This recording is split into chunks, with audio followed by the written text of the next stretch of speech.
কথা না বাড়িয়ে আমি তার সঙ্গে আপনাদের পরিচয় করিয়ে দিচ্ছি। আপনার নামটা একটু বলেন। আমার নাম শিমু। শিমু। শিমু, বয়স কত আপনার? আমার বয়স 35। 35 বছর বয়স। আপনি আমার এই অনুষ্ঠান অনেক দিন যাবৎ শুনছেন, প্রায় 5-6 বছর যাবৎ শুনছেন নিয়মিত। যখন একেবারে প্রথম দিকে শুনতেন তখন কি ভাবতেন যে এই অনুষ্ঠানে একদিন আপনি অতিথি হবেন? না, এটা ভাবতাম না, শুনতে ভালো লাগতো তাই শুনতাম। রাইট। এবং মজার কিছু ঘটনা আছে ওনার অনুষ্ঠান শোনার, যেটা আমি অনুষ্ঠানটা শুরুর আগে ওনার কাছ থেকে শুনছিলাম। যাই হোক, সেটা আমি আপনাদের সঙ্গে শেয়ার না করে ওনাকে বরং ফ্লোর দিতে চাই। আমি আপনাকে বলবো যে একেবারে আরামসে গল্প করবেন আপনি, একেবারে নিজের বাড়িতে যেভাবে মানুষ গল্প করে, নিজের জীবনের ঘটনাগুলো বলে, দিল খুলে মন খুলে কথাগুলো বলবেন, ঠিক আছে? জি, শুরু করুন আপনি, ছোটবেলা থেকে যেখান থেকে মনে পড়ে। আমার ফ্যামিলিতে হচ্ছে আমরা 4 ভাই 4 বোন। আমার আব্বু হচ্ছে বিজনেস করতো। জন্ম জেলা কোথায় আপনার? আমার জন্ম জেলা পিরোজপুর জেলা, মঠবাড়িয়া থানা। আচ্ছা আচ্ছা, ওকে। বাবা বিজনেস করতো ছোটবেলাতে, দেখেছেন আপনি। কয় ভাই বোন আপনারা? আমরা 8 ভাই বোন। আপনার পজিশন? আমার বড় হচ্ছে 2 ভাই 1 বোন। বড় 2 ভাই 1 বোন, আপনি 4 নাম্বার? জি, আমি 4 নাম্বার। আচ্ছা, বলেন। তো ছোটবেলা যেটা দেখতাম যে আব্বু বিজনেসের কারণে খুব একটা বাড়িতে থাকতো না, দেশের বাইরে বাইরে, মানে বাংলাদেশের মধ্যেই জেলায় জেলায় বলতে গেলে, বিশেষ করে একটুখানি ওনার বিজনেসটা বলি। ওই যে কাঠের বিজনেস ছিল, বড় বড় গাছ কেটে মানুষ দিয়ে কাটে আর কি, ওইগুলা টলার ভরে 4-5টা টলার 300 মণি 400 মণি ওইটা ঢাকায় নিয়ে আসা হতো। আচ্ছা। ঢাকায় আসা কাঠপট্টিতে ওটা দিত। আবার যাওয়ার সময় দেখা যেত মুন্সিগঞ্জ থেকে মিষ্টি কুমড়ার সময় মিষ্টি কুমড়া, গোল আলুর সময় গোল আলু, এগুলো আবার নিয়ে যেত আমাদের এলাকায় মঠবাড়িয়াতে। এইটাই ওনার বিজনেস ছিল। তো খুব বেশি বাবাকে কাছে পেতাম না, তো যতটুকু পেতাম বাবা খুব ভালোবাসতো আমাকে। কিন্তু আমি জানি না কেন আমার মাঝে মাঝে মনে হতো যে আমি মনে হয় আমার আম্মুর মেয়ে না। আমার আম্মু আমি স্কুলে যাই সেটা চাইতো না। আমি সকালবেলা মাদ্রাসায় যেতাম পড়তে, আমার খুব ভালো লাগতো। আমার আম্মু সেটাও পছন্দ করতো না। কিন্তু আমার বড় যে ভাই বোন ছিল তারা ঠিকই স্কুলে যেত, পড়াশোনা করতো, তাদের জন্য বাসায় টিচার রেখে দেওয়া হতো। কিন্তু আমার বেলা সেটা হতো না। তো তারপরে আমি কিছু অফ করিনি, আমি সে মাদ্রাসায় যেতাম, আরবি পড়তাম, নামাজ পড়তাম। আমি 7 বছর বয়সের কথা বলতেছি, তখনই আমি নামাজ পড়ি। তারপরে পড়াশোনা করি। আমাদের বাড়িটা একটু বলি, আমার বাড়িটাকে সবাই বলে বড় বাড়ি, মানে খুব বংশীয় একটা পরিবার আমাদের। আমার এক দাদা ছিলেন কারিয়ানা পাস, সেজন্য সবাই বলতো কারি সাহেব ওনাকে, উনি চাচাতো দাদা। আর সে কারণেই আমাদের বাড়িতে একটা মসজিদ আছে। এই যে চ্যানেল আইতে রোজার সময় যে মসজিদের কারুকার্য দেখায়, সেখানে আমাদের মসজিদটা সারা বাংলাদেশের মধ্যে নাকি বিশ্বের মধ্যে, আমার এটা মনে নেই, পেপার আসছিল 10 নম্বর স্থান। এটা কি আপনাদের পারিবারিক মসজিদ? পারিবারিক মসজিদ, ছোট্ট একটা মসজিদ, বাট তার কারুকার্য আনকমন, অনেক আগের। সে কারণে এটা এভাবে হাইলাইট দেখানো হয়েছে। জি। তারপরে প্রাইমারি স্কুল আমাদের বাড়ির উপরেই। তো ওই স্কুলে আবার টিচার আমার ফুফুরাই, এরকম গভর্নমেন্ট স্কুল এটা। তো স্কুলে দেখা যেত আমি খুবই একটু মানে ছেলেদের মতো আমার চলাফেরাটা ছিল। যেমন অনেক টিফিনের সময় সবাই খাবার খেত, আমি কোন গাছে আমলকি হয়েছে, কোন গাছে এটা সেটা ফল পেরে আনতাম। তো এই জন্য স্যারদের খুব বকাও খাইতাম সবসময়। তো যাই হোক, এভাবে কাটে। তো ওই যে বললাম বাবাকে খুব কম পাই। তো একটা কথা মনে পড়ে বাবার, যে সে যখন যাইতো বাড়িতে ঢাকার থেকে, তো ওই কাপড়ের খুঁতি বলতো তখন, টাকা নেওয়ার জন্য আর কি, ওইটা ভরে টাকা নিয়ে যেত। আচ্ছা। তো এই টাকা আমাদের খাটের উপর ঢালতো, সবাই মিলে গুছাইতো আর কি, সাইজ করতো যে এটা এত নোট, এগুলো দেখতাম। তখন মনে হতো যে আমরা তো অনেক বড় লোক, আমার বাবার এত টাকা, কত টাকা হবে এটা তো বুঝতাম না, ছোট মানুষ আমি। আচ্ছা। তো এরকম। আর আমার বাবা বংশের বড় ছেলে, সেই সুবাদে তারে সবাই বড় মিয়া বলে ডাকে। আচ্ছা। তো সেই সুবাদে আমরাও খুবই সম্মান পাই, বাইরে বের হলে সবাই খুব স্নেহ করে যে বড় মেয়ের মেয়েটা। তো এরকম। তো এর মধ্যে মধ্যে আমি যখন ক্লাস 5-এ, তখন আমার বরাপুর বিয়ে হয়ে যায়। তারপরে হচ্ছে আমি যখন ক্লাস 7-এ পড়ি, তখন একদিন আমি স্কুল থেকে এসে দেখি যে বাসায় কয়েকজন লোক ড্রয়িং রুমে বসা, টুপি টুপি পরা। তখন আমার বড় বোন আমার কাছে একটা পেপারস নিয়ে যায় যে এখানে একটা সই দে। তো আমি বলি রে কিসের সই, ওনারা কারা? তো বলে সই দিতে বলছি, সই দে, তোরা তো কিছু জানি না, লাভ আছে। আমাকে তাদের সামনেও নেয়নি, ঘরেই আমার বোন কাগজটা নিয়ে যায়, তখন আমি সই দেই। কিছুদিন পরে আমি শুনি যে আমার বিয়ে হয়ে গেছে। বিয়ে কি বা পুরো মানে ওই ছেলেটাও এখানে আসে নাই। তো কার সাথে বিয়ে হয়েছে কি আমি কিছুই জানতাম না। যেটা হয় এলাকায় এটা ছড়াই যায় যে আমার বিয়ে হয়েছে। স্কুলে গেলে সবাই বলে এই তোর নাকি বিয়ে হয়ে গেছে। তো বিয়ে কি এটাই তো আমি জানি না। তা আমি বলি যে কি বিয়ে হয়ে গেছে, কার সাথে বিয়ে হয়েছে, বিয়ে কেমনে হয়? বরাপুরে তো দেখছি দুলাভাইয়ের সাথে বিয়ে হয়েছে, তো আমি তো এরকম দেখি নাই কিছু। তো এভাবে বলি। তো একটা সময় আমি আমার আম্মুকে অনেক একটু রাগ করেই বলি যে আমার নাকি বিয়ে দিয়ে দিছো, সবাই বলে এখন আমি আর স্কুলে যেতে পারি না, আমার লজ্জা করে, জিজ্ঞেস করে তোর জামাই কেমন এই সেই। তো আম্মু বলে যে এত কথার দরকার নাই, বিয়ে হয়েছে কিনা সময় হলে বুঝাই বলবো। তখন আপনি কোন ক্লাসে পড়েন? ক্লাস 7-এ উঠছি। ক্লাস 7-এ পড়েন। আচ্ছা, ছোটবেলা। তো এটা আপনাকে কিছুই বলা হয়নি, শুধু বলছে সিগনেচার করো? এরকম কিছুই হয় না, শুধু সিগনেচার। ধর্মীয় বিধান মতে এটা বিয়ে না, মানে আপনারা যদি বিয়েটাকে যদি আপনারা ধর্মীয় বিধানের জায়গা থেকে বলেন, আমাদের ধর্ম অনুসারে এটা বিয়ে হয়নি। এটা আমি ক্ষুদ্র জ্ঞানে বলছি, কিন্তু এটার মধ্যে যদি কোনো সীমাবদ্ধতা থাকে সেটার জন্য আমি ক্ষমা চেয়ে নিচ্ছি। বিশেষ করে এটার ব্যাপারে ভালো বলতে পারবেন যারা ইসলামী স্কলার তারা। আর রিলিজিয়নের জায়গার বাইরে এসে যদি আমরা লিগ্যাল জায়গা থেকে বলি তাহলে এটা একটা মারাত্মক রকমের অন্যায়, এবং লিগ্যাল জায়গা থেকে তো এটা বিয়ে হওয়ার প্রশ্নই ওঠে না। তো সেই জায়গাটা থেকে মেয়েটা যদি ক্লেইম করে যে আমার সাথে এরকম আচরণ করা হয়েছে, তাহলে পরিবারের প্রত্যেকটা সদস্য ফেঁসে যাবেন, আইনগতভাবে ফেঁসে যাবেন। এবং এই কথাগুলো আমি এই কারণেই বলছি যে বাংলাদেশের এখনো এই ধরনের ঘটনা ঘটে। প্লিজ এইসব জায়গা থেকে সাবধান থাকবেন। জি বলুন। তারপরে আম্মু তো এটার আমার কোনো ব্যাখ্যা দিত না। তো যখন আমার আব্বুকে আমি জিজ্ঞেস করি যে আব্বু বউ সাজে, শাড়ি পরে, 2জন বর বউ থাকে, তারপরে বিয়ে হয়, তো আমার বলে বিয়ে হয়েছে, তো কই এগুলা তো কিছু করেন নাই। তখন আব্বু বলে যে নাবালক যদি হয় মেয়ে, সেই ক্ষেত্রে গার্জিয়ানরাই সব, তুমি তো নাবালক, সেজন্য তোমার এগুলো হয়নি, বড় হও তখন এরকম ভাবে আবার অনুষ্ঠান করবো আমরা। তো এতটুকুই জানা হয়। তো এর মধ্যে কি হয় যে আমি যখন ক্লাস 8-এ, তখন ওই লোকের আর কি ভাই হচ্ছে চেল্লায় আসে ঢাকাতে। তো আসলে আমাকে নিয়ে যাবে ওদের দেশে। তখন যখন কোন লোকের ভাই এটা? ওই আমার হাজবেন্ডের ভাই। হাজবেন্ডের নাম কি ছিল? হাজবেন্ডের নাম ছিল জাহিদ। আচ্ছা, তো জাহিদের ভাই মানে আপনার ভাসুর? জি, আমার ভাসুর। আচ্ছা। তো উনি আর কি আসে ঢাকাতে, তো আমাকে নিয়ে যাব না সাথে। তো আমার আবার একটা অভ্যাস ছিল, এটা ভুলে গেছি বলতে, যে ছোটবেলা খুব বেড়ানের শখ, কেউ গেলি তার পিছে পিছে চলে যেতাম। আব্বু কোথাও যেতে নিলে আব্বুর পিছে, হয়তো খালি গায়ে আমি, কিন্তু দৌড় দিতাম যে আমার নিয়ে যাও। তো শুনলাম একটা দেশে যাব, নতুন একটা দেশ, ওদের বাড়ি পাবনা জেলাতে।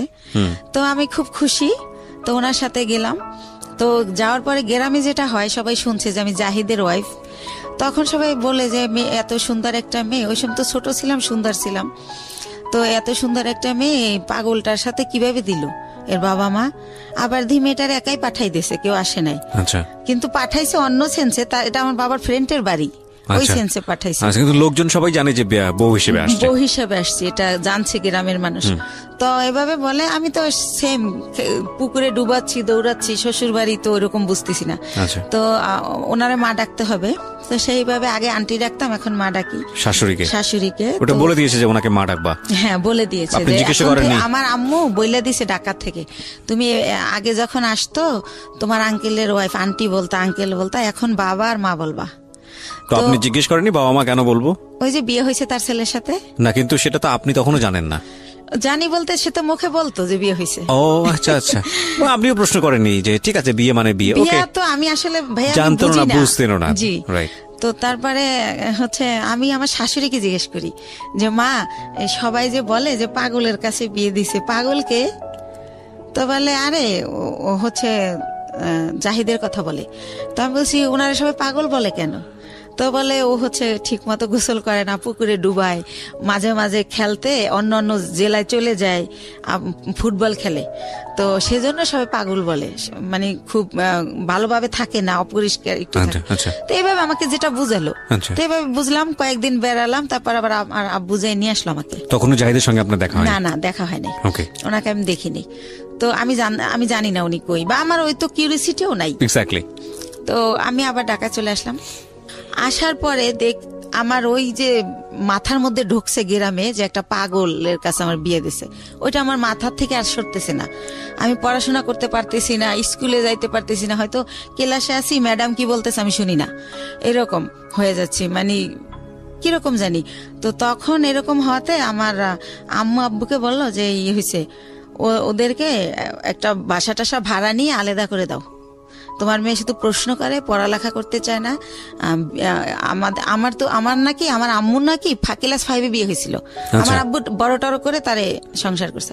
তো আমার আম্মু বলতেছে আমারও তো ক্লাস 5 বিয়ে হয়েছে, কই আমি তো তোর মতো করিনি, তুই তো আমার চেয়ে বড়, তুই তো 7 পড়িস। তো এরকম আমার ব্যাপারগুলো কেমন জানি লাগে, আমি কি করব বুঝতে পারি না, কার সাথে শেয়ার করব তাও বুঝতে পারি না। তো একটা সময় কি করে আমার আম্মু যে হাজবেন্ড বুঝানোর জন্য নাকি আমি জানি না আমার একটা বাসা ভাড়া করে দেয়। আমি ক্লাস 8-এ বাসা ভাড়া করে ফার্নিচার দিয়ে ওনার সাথে আমারে দেয়। উনি আনে, এই প্রথম ওনাকে আমি দেখি। একটা অনুষ্ঠানও করে ঘরোয়া ভাবে নিজেদের আত্মীয় স্বজনের করে, ওই বাসাটা আমারে দেয়। মৌলবী পড়ে যে মৌলবী এনে যে কবুল বলতে হয় সেটা করিয়েছে আপনাকে? না। Very interesting. ওকে। তো তারপরে যেটা হলো, ওই দিন যেদিন অনুষ্ঠান করলো সেদিনও মিলাদের মতো করে করলো, হুজুর টুজুর ছিল ওনারা। তো যাই হোক, আর উনি পাগলটা ছিল কি পরে যেটা জানি গল্পে চলে আসবে, উনি সবসময় এরকম না, 24 আওয়ার্স এরকম তা না। তো উনি সকালে, আমি তো আম্মু বলছে সকালে রান্না করতে, তো রান্না করতে পারি না, তাও ডাল চাল মিলে একটু খিচুড়ির মতো করলাম। তো উনি খেয়ে অফিসে চলে গেল ওই গার্মেন্টসে। তারপরে এভাবেই করে, সে বাসায় আসে, খাওয়া দাওয়া করে, আমার সাথে তেমন কোনো কথা বলে না। এরকম পরের রাতে আবার দেখলাম কি, আমার একটা ছবির অ্যালবাম ছিল ফ্রেন্ডদের সাথে, কাজিনদের সাথে, ওইটা উনি টেনে টেনে ছেড়ে, তো ওই কাগজ ছেড়লে একটা আওয়াজ হয়, তো আমি ঘুমাই পড়ি কিন্তু ওই আওয়াজে জেগে যাই। তখন আমি বলি যে আপনি এগুলো ছেড়েন কেন, কি হয়েছে আপনার? এটা বলতেই সে আমাকে একটা চর মারে যে তুমি ছেলেদের সাথে ছবি তুলছো কেন? ছেলে মানে আমার কাজিনরা। আচ্ছা। তখন আমি বলি তো কি হয়েছে, ও তো আমার খালাতো ভাই, আর আমরা তো একই বয়সের, একসাথে পড়াশোনা করছি, আমাদের বাসা থেকে পড়াশোনা করছে, তাই আপনি এমন করেন কেন, আপনি কি পাগল? আমি রাগ করে বলে ফেলি। তখন আমি ঠিক করি যে এর সাথে তো থাকা যাবে না, এভাবে কিভাবে থাকবো। তো ওই দিন রাত এভাবে কাটে, আমি সকালবেলা বাড়ি চলে যাই, গিয়ে আমার আম্মুকে বললে আমার আম্মু বলে তুমি বেশি চালাক, তোমাকে কে দেশে এই বুদ্ধি, কিসের পাগল? পাগল হলেও চাকরি করে কেমনে? হ্যাঁ, তো আমার সাথে সেই টর্চার শুরু হয়ে যায়। এরকম করে কি করব, তো আমি বলি যাই হোক আমি আর ওই বাড়িতে যাবো না। তো এইভাবে থাকি। তারপরে আমি ঠিক করি যে আমার কিছু একটা করতে হবে, আমি এই বাসায় থাকবো না, ওই বাসায় থাকবো না। তো আমাদের একটা পারিবারিক ডক্টর থাকে, পিজির অধ্যাপক, ওনার একটা ক্লিনিক দেয় মিরপুরে। তো আমি ওনার সাথে একদিন দেখা করে বলি আঙ্কেল আপনার এখানে আমার একটা কাজ দিবেন? তো বলে কি কাজ করবা তুমি, ছোট মানুষ? তো আমি বলি ওই যে প্রেশার মাপে কত কিছু করে, ইঞ্জেকশন দেয়, ওটা মানে শিখাবেন, আমি ওগুলো পারবো। তা আমি এইতে তো অনেকটা তো আর ছোট না। তো স্যার বলে, ওই আঙ্কেল বলে ঠিক আছে, এখানে চাকরি করলে আমাকে স্যার বলতে হবে, স্যার বলতে পারবা? হাসে আর বলে। আমি বলছি হ্যাঁ পারবো। তো ওইখানে কিছুদিন আমি শেখার পর আমি ওগুলো শিখে যাই। শেখার পরে আমার কিছু স্যালারি দেওয়া হয়, আর বেশি হচ্ছে আমার ভালো লাগে যে আমি ওইখানে টাইমটা পাস করতে পারি। আচ্ছা। তো এইভাবে চিন্তা করি। আপনি নিজের বাড়ি থেকে করছেন? হ্যাঁ, শ্বশুর বাড়িতে যাচ্ছেন না, ওই বাসায় আমি যাই না। তো বাবার বাড়ি থেকেই করছি, বাবার বাড়ির কাছেই, যেহেতু সেকেন্ড কলোনি থেকে মাজার খুব দূরে না। তো এভাবে করি। তো আমার বাবা জানতে চায় কেন করি, আমি বলি যে ডাক্তারি পোশাক, নার্সের পোশাক আমার ভালো লাগে, তো তাই করি, আমার খুব ভালো লাগতেছে। তো পড়াশোনার কি হবে? আমি না পড়াশোনা চলবে, সমস্যা নেই। তো এভাবে যাইতে থাকে। তো ওই লোকটা একেবারে অসুস্থ হয়ে পড়ে একটা সময়, মানে জাহিদ। আচ্ছা, আপনার হাজবেন্ড? হ্যাঁ, অসুস্থ হয়ে পড়লে ওনাকে অনেক জায়গায় ডাক্তার দেখানোর পর লাস্টে ওই ক্লিনিকেই ভর্তি করে। আঙ্কেলের ভর্তি করলে জিজ্ঞাসা করে আঙ্কেল যেটা কে, তখন বলে যে আমার হাজবেন্ড, মানে যার অধীনে আপনি চাকরি করছেন। জি। ওকে। তো আঙ্কেলের ক্লিনিক, আঙ্কেল ওটার মালিক আর কি। তো বলে যে ওর হাজবেন্ড। তো আঙ্কেল অবাক হয়ে যায় যে ওর আবার বিয়ে হলো কবে, আমি জানলাম না, আর এতটুকু মেয়ে বিয়ে দিয়ে দিয়েছেন, কি করছেন, এই সেই আম্মুকে অনেক প্রশ্ন করে। তো তারপরে বলতেছে উনি আবার আমার চেয়ে তো অনেক সিনিয়র, 12-14 বছরের বড়, জাহিদ। জি। তো এই জায়গাটায় হচ্ছে আঙ্কেল আমার বাবা মাকে অনেক রাগই করে, যেহেতু পারিবারিক ডক্টর, সেভাবে একটা তাদের ভালো রিলেশন। তখন আমাকে সেই বলে যে তুমি হচ্ছে পরীক্ষা দিবা, স্কুল করতে হবে না, তুমি কাজ শেখো, তোমার ভবিষ্যৎ তুমি করো, এর কন্ডিশন ভালো না, কোন সময় কি হয়ে যায় বলা যায় না, স্যার আমাকে বলে। তখন আমি স্যার ডাকা শুরু করি যখন আমি ওখানে জব শুরু করি। তো তারপরে যেটা হয় যে আমার আব্বু ওনাকে ভারতে নিয়ে যায় ট্রিটমেন্টের জন্য, যেহেতু আমাকে বিয়ে দিয়ে ফেলছে। আর আমাদের ফ্যামিলিতে 2 বিয়েটা অ্যালাউ করা হয় না, বা ডিভোর্স এটা অ্যালাউ করতে পারে না। ওই যে বললাম আমার দাদা কারিয়ানা পাস। তো ওইখানে গেলে ওনার ধরা পড়ে যে ওনার বুকের একটা হাড় ভাঙা, ওনার এই মাথার কিছু রক, ছোট ছোট রক ড্যামেজ। তো এইভাবে অনেক কিছুই ধরা পড়ে যায় বাবার কাছে। তো বাবা আয়সা যখন আমার শ্বশুরের মধ্যে মারা যায়, তো শাশুড়িকে প্রশ্ন করে যে আপনার ছেলে এত দিক দিয়ে ড্যামেজ, তারপর আমার মেয়েটাকে কেন নিলেন? আমার এত সুন্দর মেয়েটা হরিণের মতো দৌড়াতো, সেই মেয়েটাকে এরকম করেন, এখন কি করব আমি? আর ওখানে ডক্টর বলেই দিয়েছে যে এ সম্পূর্ণ সুস্থ হবে না, কিছুদিন ভালো থাকবে, আবার এটা হবেই, এটা সম্পূর্ণ সুস্থ হওয়ার মতো না। আচ্ছা। তো এভাবে নিয়ে আসে। তো এগুলো যখন আম্মুকে আমার আব্বু বলে, তখন আমি শুনতে পারি আড়াল থেকে। তখন আমি ঠিক করি যে না, আমার নিজের পায়ে নিজে দাঁড়াতে হবে। প্রিয় শ্রোতা, আমরা ছোট্ট একটা বিরতি ছিলাম, বলুন তারপর। তো এর মধ্যে ওইখান থেকে আসার পর উনি অনেকটা ভালো হয়। ভালো হলে আবার আমার এক ভাইয়া, পরিচিত ভাইয়া, ওনার বাড়ি উজিরপুর, উনি একটা গার্মেন্টসে জব করে। তো ওইখানে ওই জাহিদ আমি দুইজনই চাকরি নেই। তো এতে মধ্যে আমি ক্লাস 9-এ উঠি। তো আমি চাকরি নেই কোয়ালিটি হিসাবে। তো আল্লাহ রহমতে আমার হয়তো আউট নলেজ একটু ভালো। আমি অনেক 3 মাসের মধ্যে আমি যখন ঢুকি আমার 8,000 টাকা স্যালারি ধরে। 3 মাস পরে আমার স্যালারি 15,000 হয়ে যায়। আমার একটা লাইনের দায়িত্ব দিয়ে দেয়, লাইন শিপ বলে ওটাকে। তো এভাবে ও জব করে, আমিও জব করতে থাকি। তো ভালো এরকম। তো ওই মালিক ওইখানে আবার 3 বাইর গার্মেন্টস।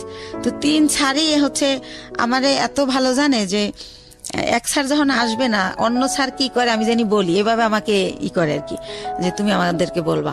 তো এভাবে স্যাররা আমারে এক্সট্রা কিছু টাকা দেয়, এমনিতেই, আমি চাই না, দেয়। আর আমি খুব কর্মঠ, খুব মন দিয়ে কাজ করি, এটা তাদের চোখে পড়ে। বা ডে বাই ডে আমি এত ইমপ্রুভ করি যে যারা 3 বছর চাকরি করে এত উন্নতি করে নাই। তো এভাবে স্যাররা খুবই ভালোবাসে আমাকে। তো এর মধ্যেই হচ্ছে আমার বেতন মোটামুটি 20,000-এর উপরে হয়ে যায়, এক্সট্রা টাকা টাকা নিয়ে, ওভার টাইম নিয়ে।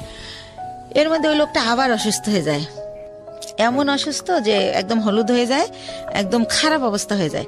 তো তখন আমার বাড়িতে নিয়ে যায় ওই মিরপুরে, নিয়ে আমার মা বোনেরা লতা পাতা জন্ডিস হিসাবে রস করে খাওয়ানো, ডাক্তার দেখানো, এগুলো করতে থাকে। এর মধ্যে ওই লোকের 3 মাস পর্যন্ত আমার কারণে মালিকে বেতন দেয় এমনি। আচ্ছা। যেহেতু আমারে ভালো জানে তারা মেয়ের মতো, সে কারণে বেতন দেয়। ওই লোককে মানে আপনার হাজবেন্ড? আমার হাজবেন্ড একই গার্মেন্টসে কাজ করতো? জি, একই গার্মেন্টসে কাজ করি। ওকে। এই যে আরো কিছু ওনার কিছু সিমটম ছিল। রাতের বেলা হঠাৎ করে মানে আমি ঘুমের মধ্যে দেখতাম কি সে মানে ভৌতিক ভাবে আমার দিকে তাকায় আছে। ঘুমের থেকে উঠে, মানে ওনার দাঁতগুলো খুব বড় বড় ছিল, আর ওনার উনি অনেক চেকন ছিল, অনেক লম্বা ছিল। তো উনি যখন খালি গায়ে এরকম করতো, মনে হতো ভূত। তো আমি খুব ভয় পেতাম। তো ভয় পেলে কি হবে, আমি আবার ছোটবেলা থেকে তো কোরআন পড়তাম, নামাজ পড়তাম। তো ওইভাবে আবার দোয়া টোয়া পরে আবার ঘুমাই যেতাম। যেহেতু আমার অফিসটা ছিল সকাল 8টা থেকে রাতের 10টা পর্যন্ত, তো অনেক হার্ডওয়ার্ক করা হতো, রাতে খুব ক্লান্ত থাকতাম। তো আমি আর কেউ বলা বন্ধ করে দিলাম, কারণ ফার্স্ট দিকে যখন এর কথা বলতাম কেউই তো অ্যালাউ করতেছে না, আমাকে কেউ বুঝতেই আসে না। তো যাই হোক, এভাবে হয় আমার এভাবে চাকরি করতে করতে 2001 সালে আমি 2000-এর শেষের দিকে আমি কনসেপ্ট করি, অফিসে মাথা ঘুরে পড়ে যাই। তখন আমারে পরীক্ষা নিরীক্ষা করে ডাক্তারের কাছে নিয়ে দেখে যে আমার বাচ্চা পেটে। তো বাচ্চা পেটে দেখলেও আমি অসুস্থ, ওষুধ খাচ্ছি, রেস্ট, যখন মাথা ঘুরে যায় নামাজের রুমে রেস্ট নিচ্ছি, যেহেতু স্যাররা আমার ভালো জানে। তো সেভাবে আমি আমার জবটা চালিয়ে যাই।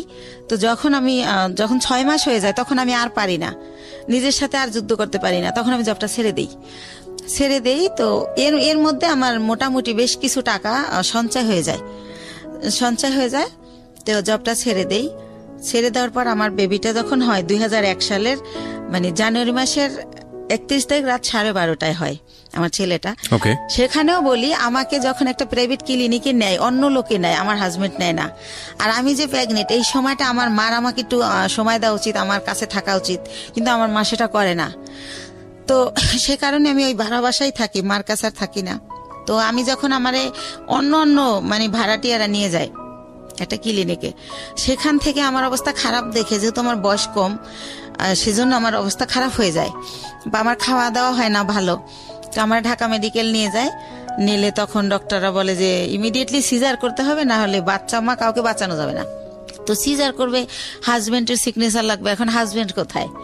তখন উনি আবার ওই অসুস্থ থেকে সুস্থ হয়ে মোটামুটি অফিসে আবার যায়। ওই কোম্পানি আবার অফিসটা পুরান ঢাকায় নিয়ে যায়, সেখানে উনি জব করে। তো ওনাকে বারবার বলা হয় যে আপনি আসেন, আপনার সিগনেচার ছাড়া অপারেশন হবে না। বলে কেউ একজন দিয়ে দিলি হয়, আমি যাব না। সে আর যাই না। তো এক পর্যায়ে আমার যে এক ভাইয়া, ওই যে বললাম যে আগে জব করতাম একসাথে, ওই ভাইয়াটা হাজবেন্ডের জায়গায় সিগনেচার করে। তো আমার সিজারে আমার ছেলেটা হয়। আপনার ছবি দেখাবো না, আমি নিয়ে আসছি মাশাল্লাহ। তো আমার ছেলেটা ডক্টর হচ্ছে এভাবে পা ধরে ঝুলায় বেডে গিয়া, যখন আমার বেডে দেওয়া হয়, আমার যখন সেন্স ফেরে, তখন বলে যে আপনার ছেলেটা অনেক মেধাবী হবে, আমি এত বছর এই জবে আছি, এরকম খুবই কিউট, খুবই স্বাস্থ্যসম্মত হয় বেবিটা, তো ওরে ডাক্তারি পড়াবেন, আমার রিকোয়েস্ট রইলো। এভাবে বলে কথা বলতে বলতে। তো হসপিটালে আমি 10 দিন থাকি। ওখানে রাখা হয় 7 দিন, কিন্তু যেহেতু আমি ছোট, তার মধ্যে সিজার হয়, এই জন্য 10 দিন রাখে। তো এর মধ্যে কি হয়, আমার মা যেদিন আমার সিজার হয় তার পরের দিন আমার মার বাসার একটা কাজের মেয়েকে পাঠিয়ে দেয়, কিন্তু আমার মা যায় না। তো কাজের মেয়েকে জিজ্ঞেস করি, লাখি আম্মু আসলো না? বলে যে তার শরীর ভালো না, জ্বর। তো লাখি আমার সাথে থাকে হসপিটালে। আর একটা বুয়া। বাচ্চার বয়স কত? না, আমার বাচ্চা তো মাত্র হলো, আমি হসপিটালে। ওকে, ঠিক আছে। তো আমার হসপিটালে তো একটা, আমি তো সিজারের, আমি তো বাচ্চার কিছু করতে পারবো না, সেজন্য এই খবর পেয়ে আমার মা লাখিকে পাঠায়, কিন্তু মা যায় না। তো 10 দিন পর আমার এই লাখি সহই আমার বাড়িতে নিয়ে যায়, আমার বাসায় নিয়ে যায়। তারপর আমার মা দেখতে আসে আমাকে। তখন আমি অনেক কান্না করে জিজ্ঞেস করি যে মা, তুমি কি সত্যি আমার মা? আমি হসপিটালে রইলাম, এত কষ্ট করলাম, তুমি আমার দেখতে আসলা না, এখন আসছো কেন? কয়, আয়সা কি অন্যায় করে ফেলছি? একটু পরেই চলে যাব, আসছি তোমার বাচ্চার চুল কামাইতে হবে তাই। তো আমি তো বুঝি না চুল কামাইতে হয় বা কিছু একটা। তো উনি আমার বাচ্চার চুল কামায়, ওই দিন থাকে, তারপরের দিন আবার চলে যায়। তো এর মধ্যে আমার ওই যে ভাইয়াটা যে সিগনেচার দিছিল, সেই ভাইয়াটা আমার বেবিটাকে দেখতে আসে। আসার পরে আমি ওনার সাথে শেয়ার করি যে ভাইয়া, আমি তো এখন জব করতে পারবো না, জব করলে আমার বাচ্চা কার কাছে রাখবো? তাহলে আমার তো কিছু টাকা আছে, আপনি কি আমার টাকাটা নিয়ে কোনো ব্যবসা করতে পারেন, এরকম যে আপনিও ব্যবসাটা করলেন, আমারে কিছু দিলেন যাতে আমি চলতে পারি বাচ্চা নিয়ে। তো উনি আমার সবই জানে, আমার কষ্টের কথা। তো বলে আচ্ছা দেখা যাক কি করা যায়। তো উনি আবার 1 সপ্তাহ পরে আইসা বলে, শিমু, একটা ব্যবসা খুঁজে বের করছি। কি? এক্সেসরিজ ব্যবসা, গার্মেন্টসের মাল কিনে আমরা গার্মেন্টসে দিব। তো আমি তো বুঝি না এক্সেসরিজটা। তো উনি আমার বুঝাই বলে যে পলিথিন, কার্টন, লেবেল, হ্যান্ডটেক, এইসব। তো কত টাকা লাগবে ভাইয়া? তো বলে তোর কাছে কত টাকা আছে সেটা বল। তাই আমি বলি আমার কাছে মনে হয় 60-70 হাজার টাকা আছে, এটা হবে?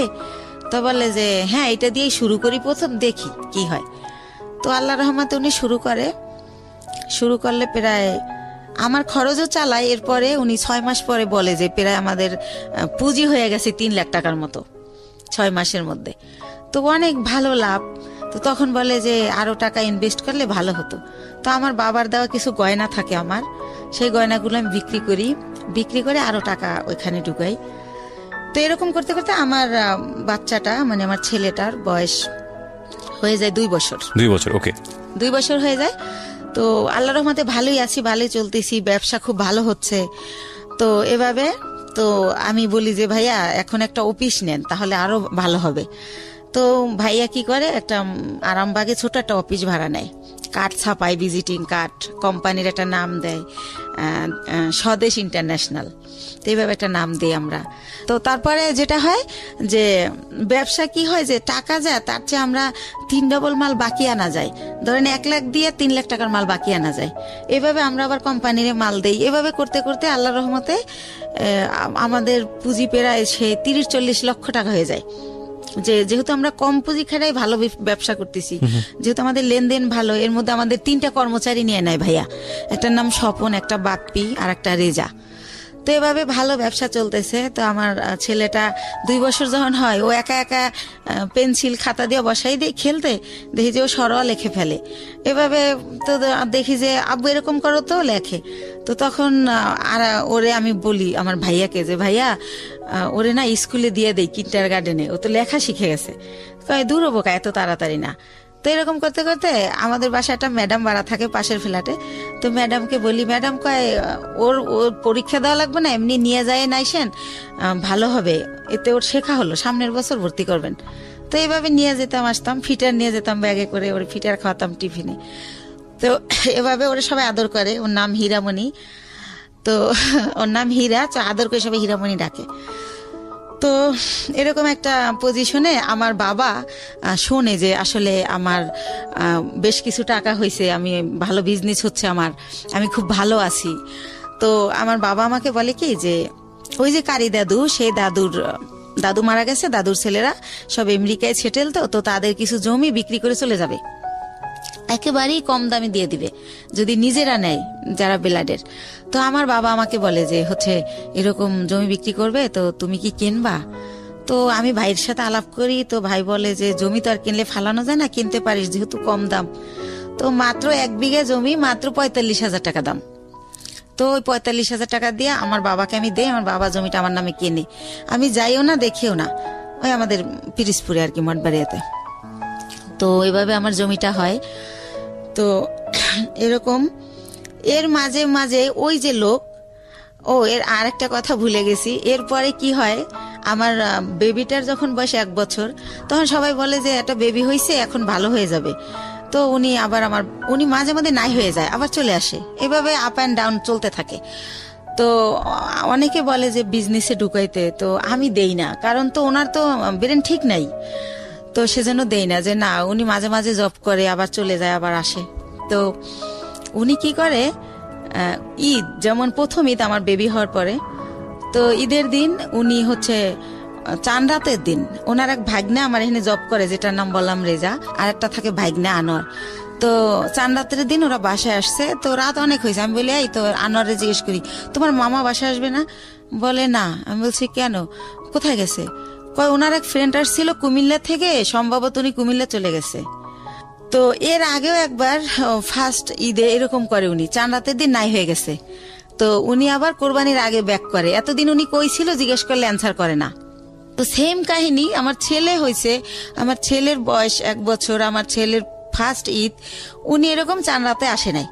তো আমি বললাম যে আগে আসে নাই, সেটা একটা ব্যাপার ছিল, এখন তো একটা ছেলে আছে, তা উনি গেল কোথায়? তো এভাবে জানতে জানতে জানি যে উনি কুমিল্লা চলে গেছে। কিন্তু ওনার একটা ব্যাপার ছিল যে উনি কোথায় যেত এটা বলে যেত না কখনো, ওনার মনে হয়েছে উনি চলে গেছে, আবার কেন জানি মনে হয়তো উনি ব্যাক করতো, উনি এই টাইপের ছিল। তো এভাবে কিন্তু আমার বাবা ওই সম্পত্তিতে আমার নামের জায়গায় স্বামীর নাম ইউজ করতে হয়, কাগজের তো একটা আছে, ফর্মালিটি আছে সেই ক্ষেত্রে। তো এভাবে করতে করতে 2007 সাল খুবই ভালো চলতেছি। 2007 সাল হয়ে গেল, আমাদের বিজনেস আরো অনেক বড় হলো, সরকারিভাবে এলসি করা হলো। তো এভাবে করতেছি। এর মধ্যে হচ্ছে ওই যে ভাইয়া যে প্রধান ছিল বিজনেসের, সবকিছু দেখাশোনা করতো, ওনার নাম হচ্ছে দুলাল, ওনার বাড়ি উজিরপুর থানায়, সানুহার গ্রাম। তো ওনারে আমি আমার আপন ভাই, ব্লাডের চেয়েও বেশি, মানে ওনারে আমি অনেক রেসপেক্ট করতাম। উনি বাসায় আসলে আমার মনে হতো আমার ফ্লোরটা ভয়তে কাঁপে, কারণ মাথায় কাপড় না থাকলে বলতো মাথায় কাপড় নাই কেন, একটু হেসে কথা বললে, একটু জোরে হাসলে বলতো মেয়ে মানুষ এত জোরে হাসে কেন, বা এসে জিজ্ঞেস করতো 5 ওয়াক্ত নামাজ পড়ছিলি তো। খুব শাসন করতো, ইসলামিক মাইন্ডেড ছিল, চারিত্রিক বৈশিষ্ট্য খুব ভালো ছিল। তো ওনারে অনেক রেসপেক্ট করতাম। তো উনি ছিল আমার সবকিছু। কোথায় কি, আমি তো আর অত বুঝি না, মেয়ে মানুষ, বিজনেসটা উনি করতো, কিন্তু টাকা পয়সা যখন শর্ট পড়তো আমি ফ্রেন্ড সার্কেল দাঁড় করতাম, এরকম করে দিতাম, আবার ব্যাংক লোন করতাম, এরকম ভাবে চলতো। কখনো গহনা বিক্রি করতাম, এরকম চলতো। তো ভালোই। এর মধ্যে হচ্ছে 2007-এর দিকে উনি ফেরত আসলো ইভেন্ট, তখন আমি ওনাকে কোনোভাবেই রাখবো না। তো আমার বাবা মা সবাই বলল যে হচ্ছে শেষবারের মতো দেখো, এরপরে যদি চলে যায় তাহলে আর আমরাই ওনাকে কোনোভাবে আর অ্যালাউ করবো না। তো সেবার উনি 3 মাস ছিল। আচ্ছা, 3 মাস কোথায় যেত আপনি জানতেন না? না, একদমই জানতেন না। ওনার বাবা মাও জানতো না, উনি যখন বিয়ের আগে ভাবে নাই হইতো, আচ্ছা, জানতো না উনি কোথায় যায়। তো যখন হচ্ছে 3 মাস ছিল, এবার 3 মাস থাকার পরে উনি আবার নাই হয়ে চলে যায়।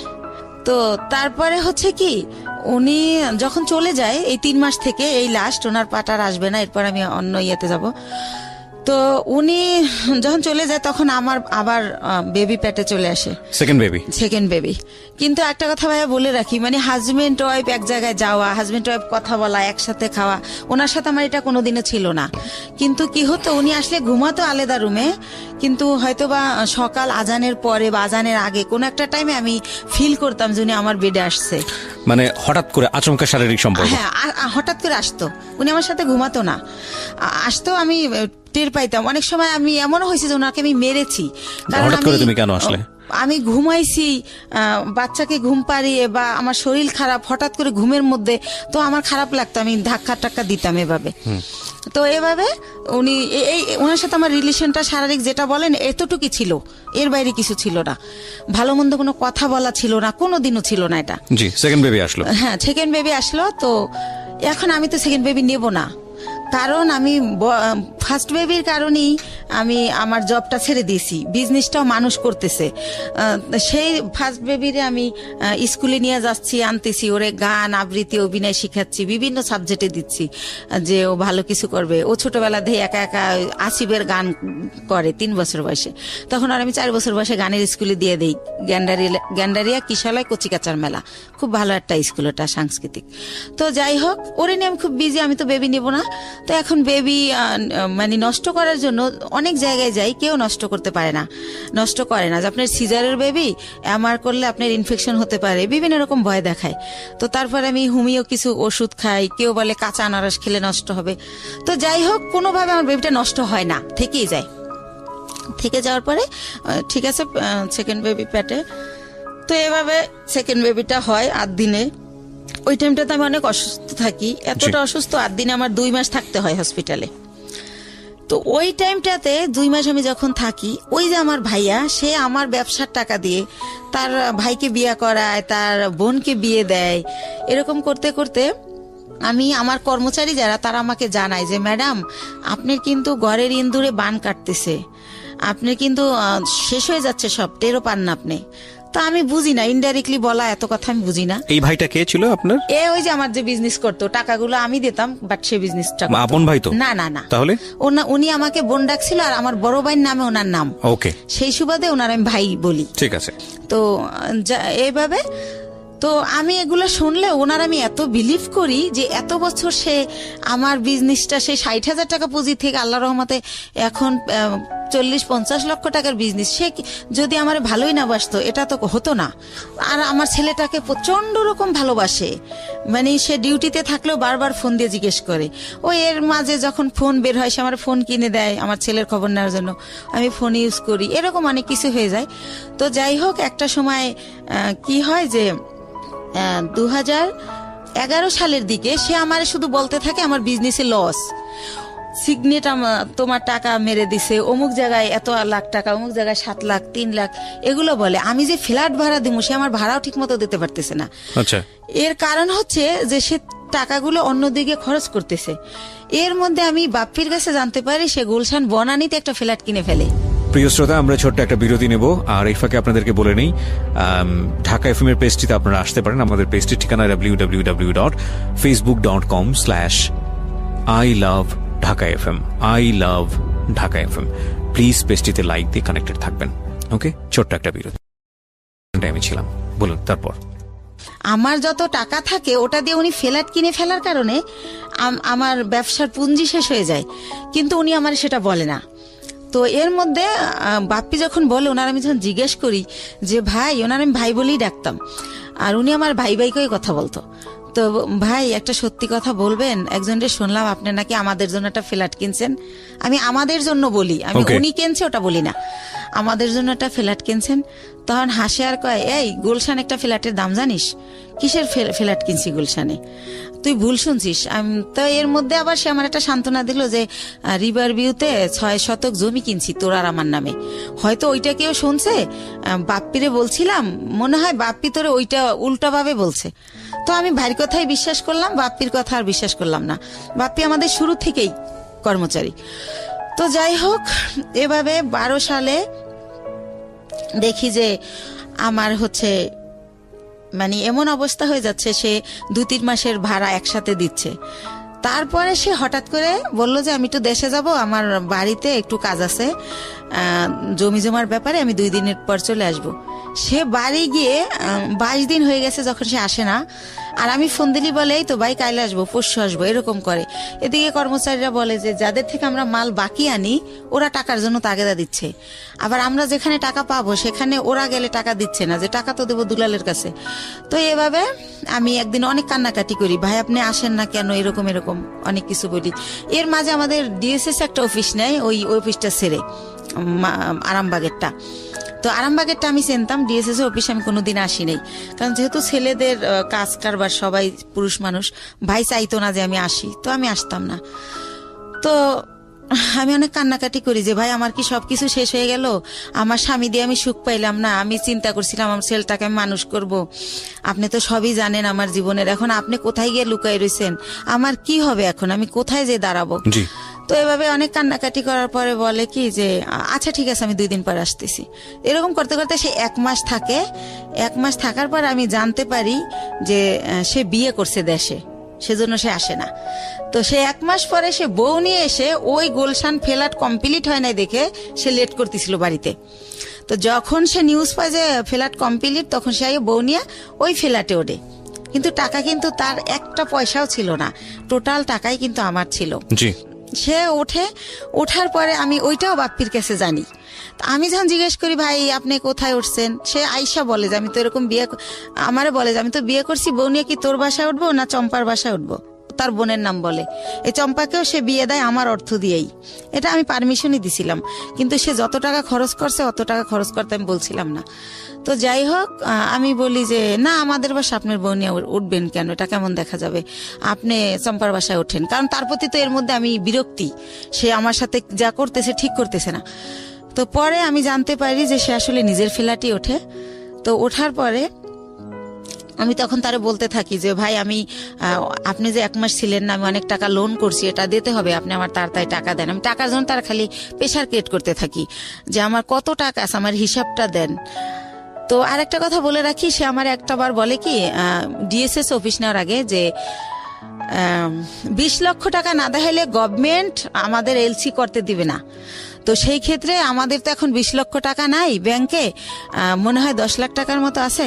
তো ব্যাংক এশিয়াতে চম্পার একটা অ্যাকাউন্ট আছে, ওর 10 লাখ টাকা আছে। তা আমাদের টাকাটা ওর অ্যাকাউন্টে ওরে দিয়ে জমা দেওয়াই, তাহলে 20 লাখ টাকা দেখাইলে আমাদের এলসি দেবে, তাহলে আমাদের ব্যবসাটা অনেক বড় হবে, আমাদের খুব রিসেন্টলি তোদের আমি ঢাকায় ফ্ল্যাট কিনে দেবো, এইভাবে বলে।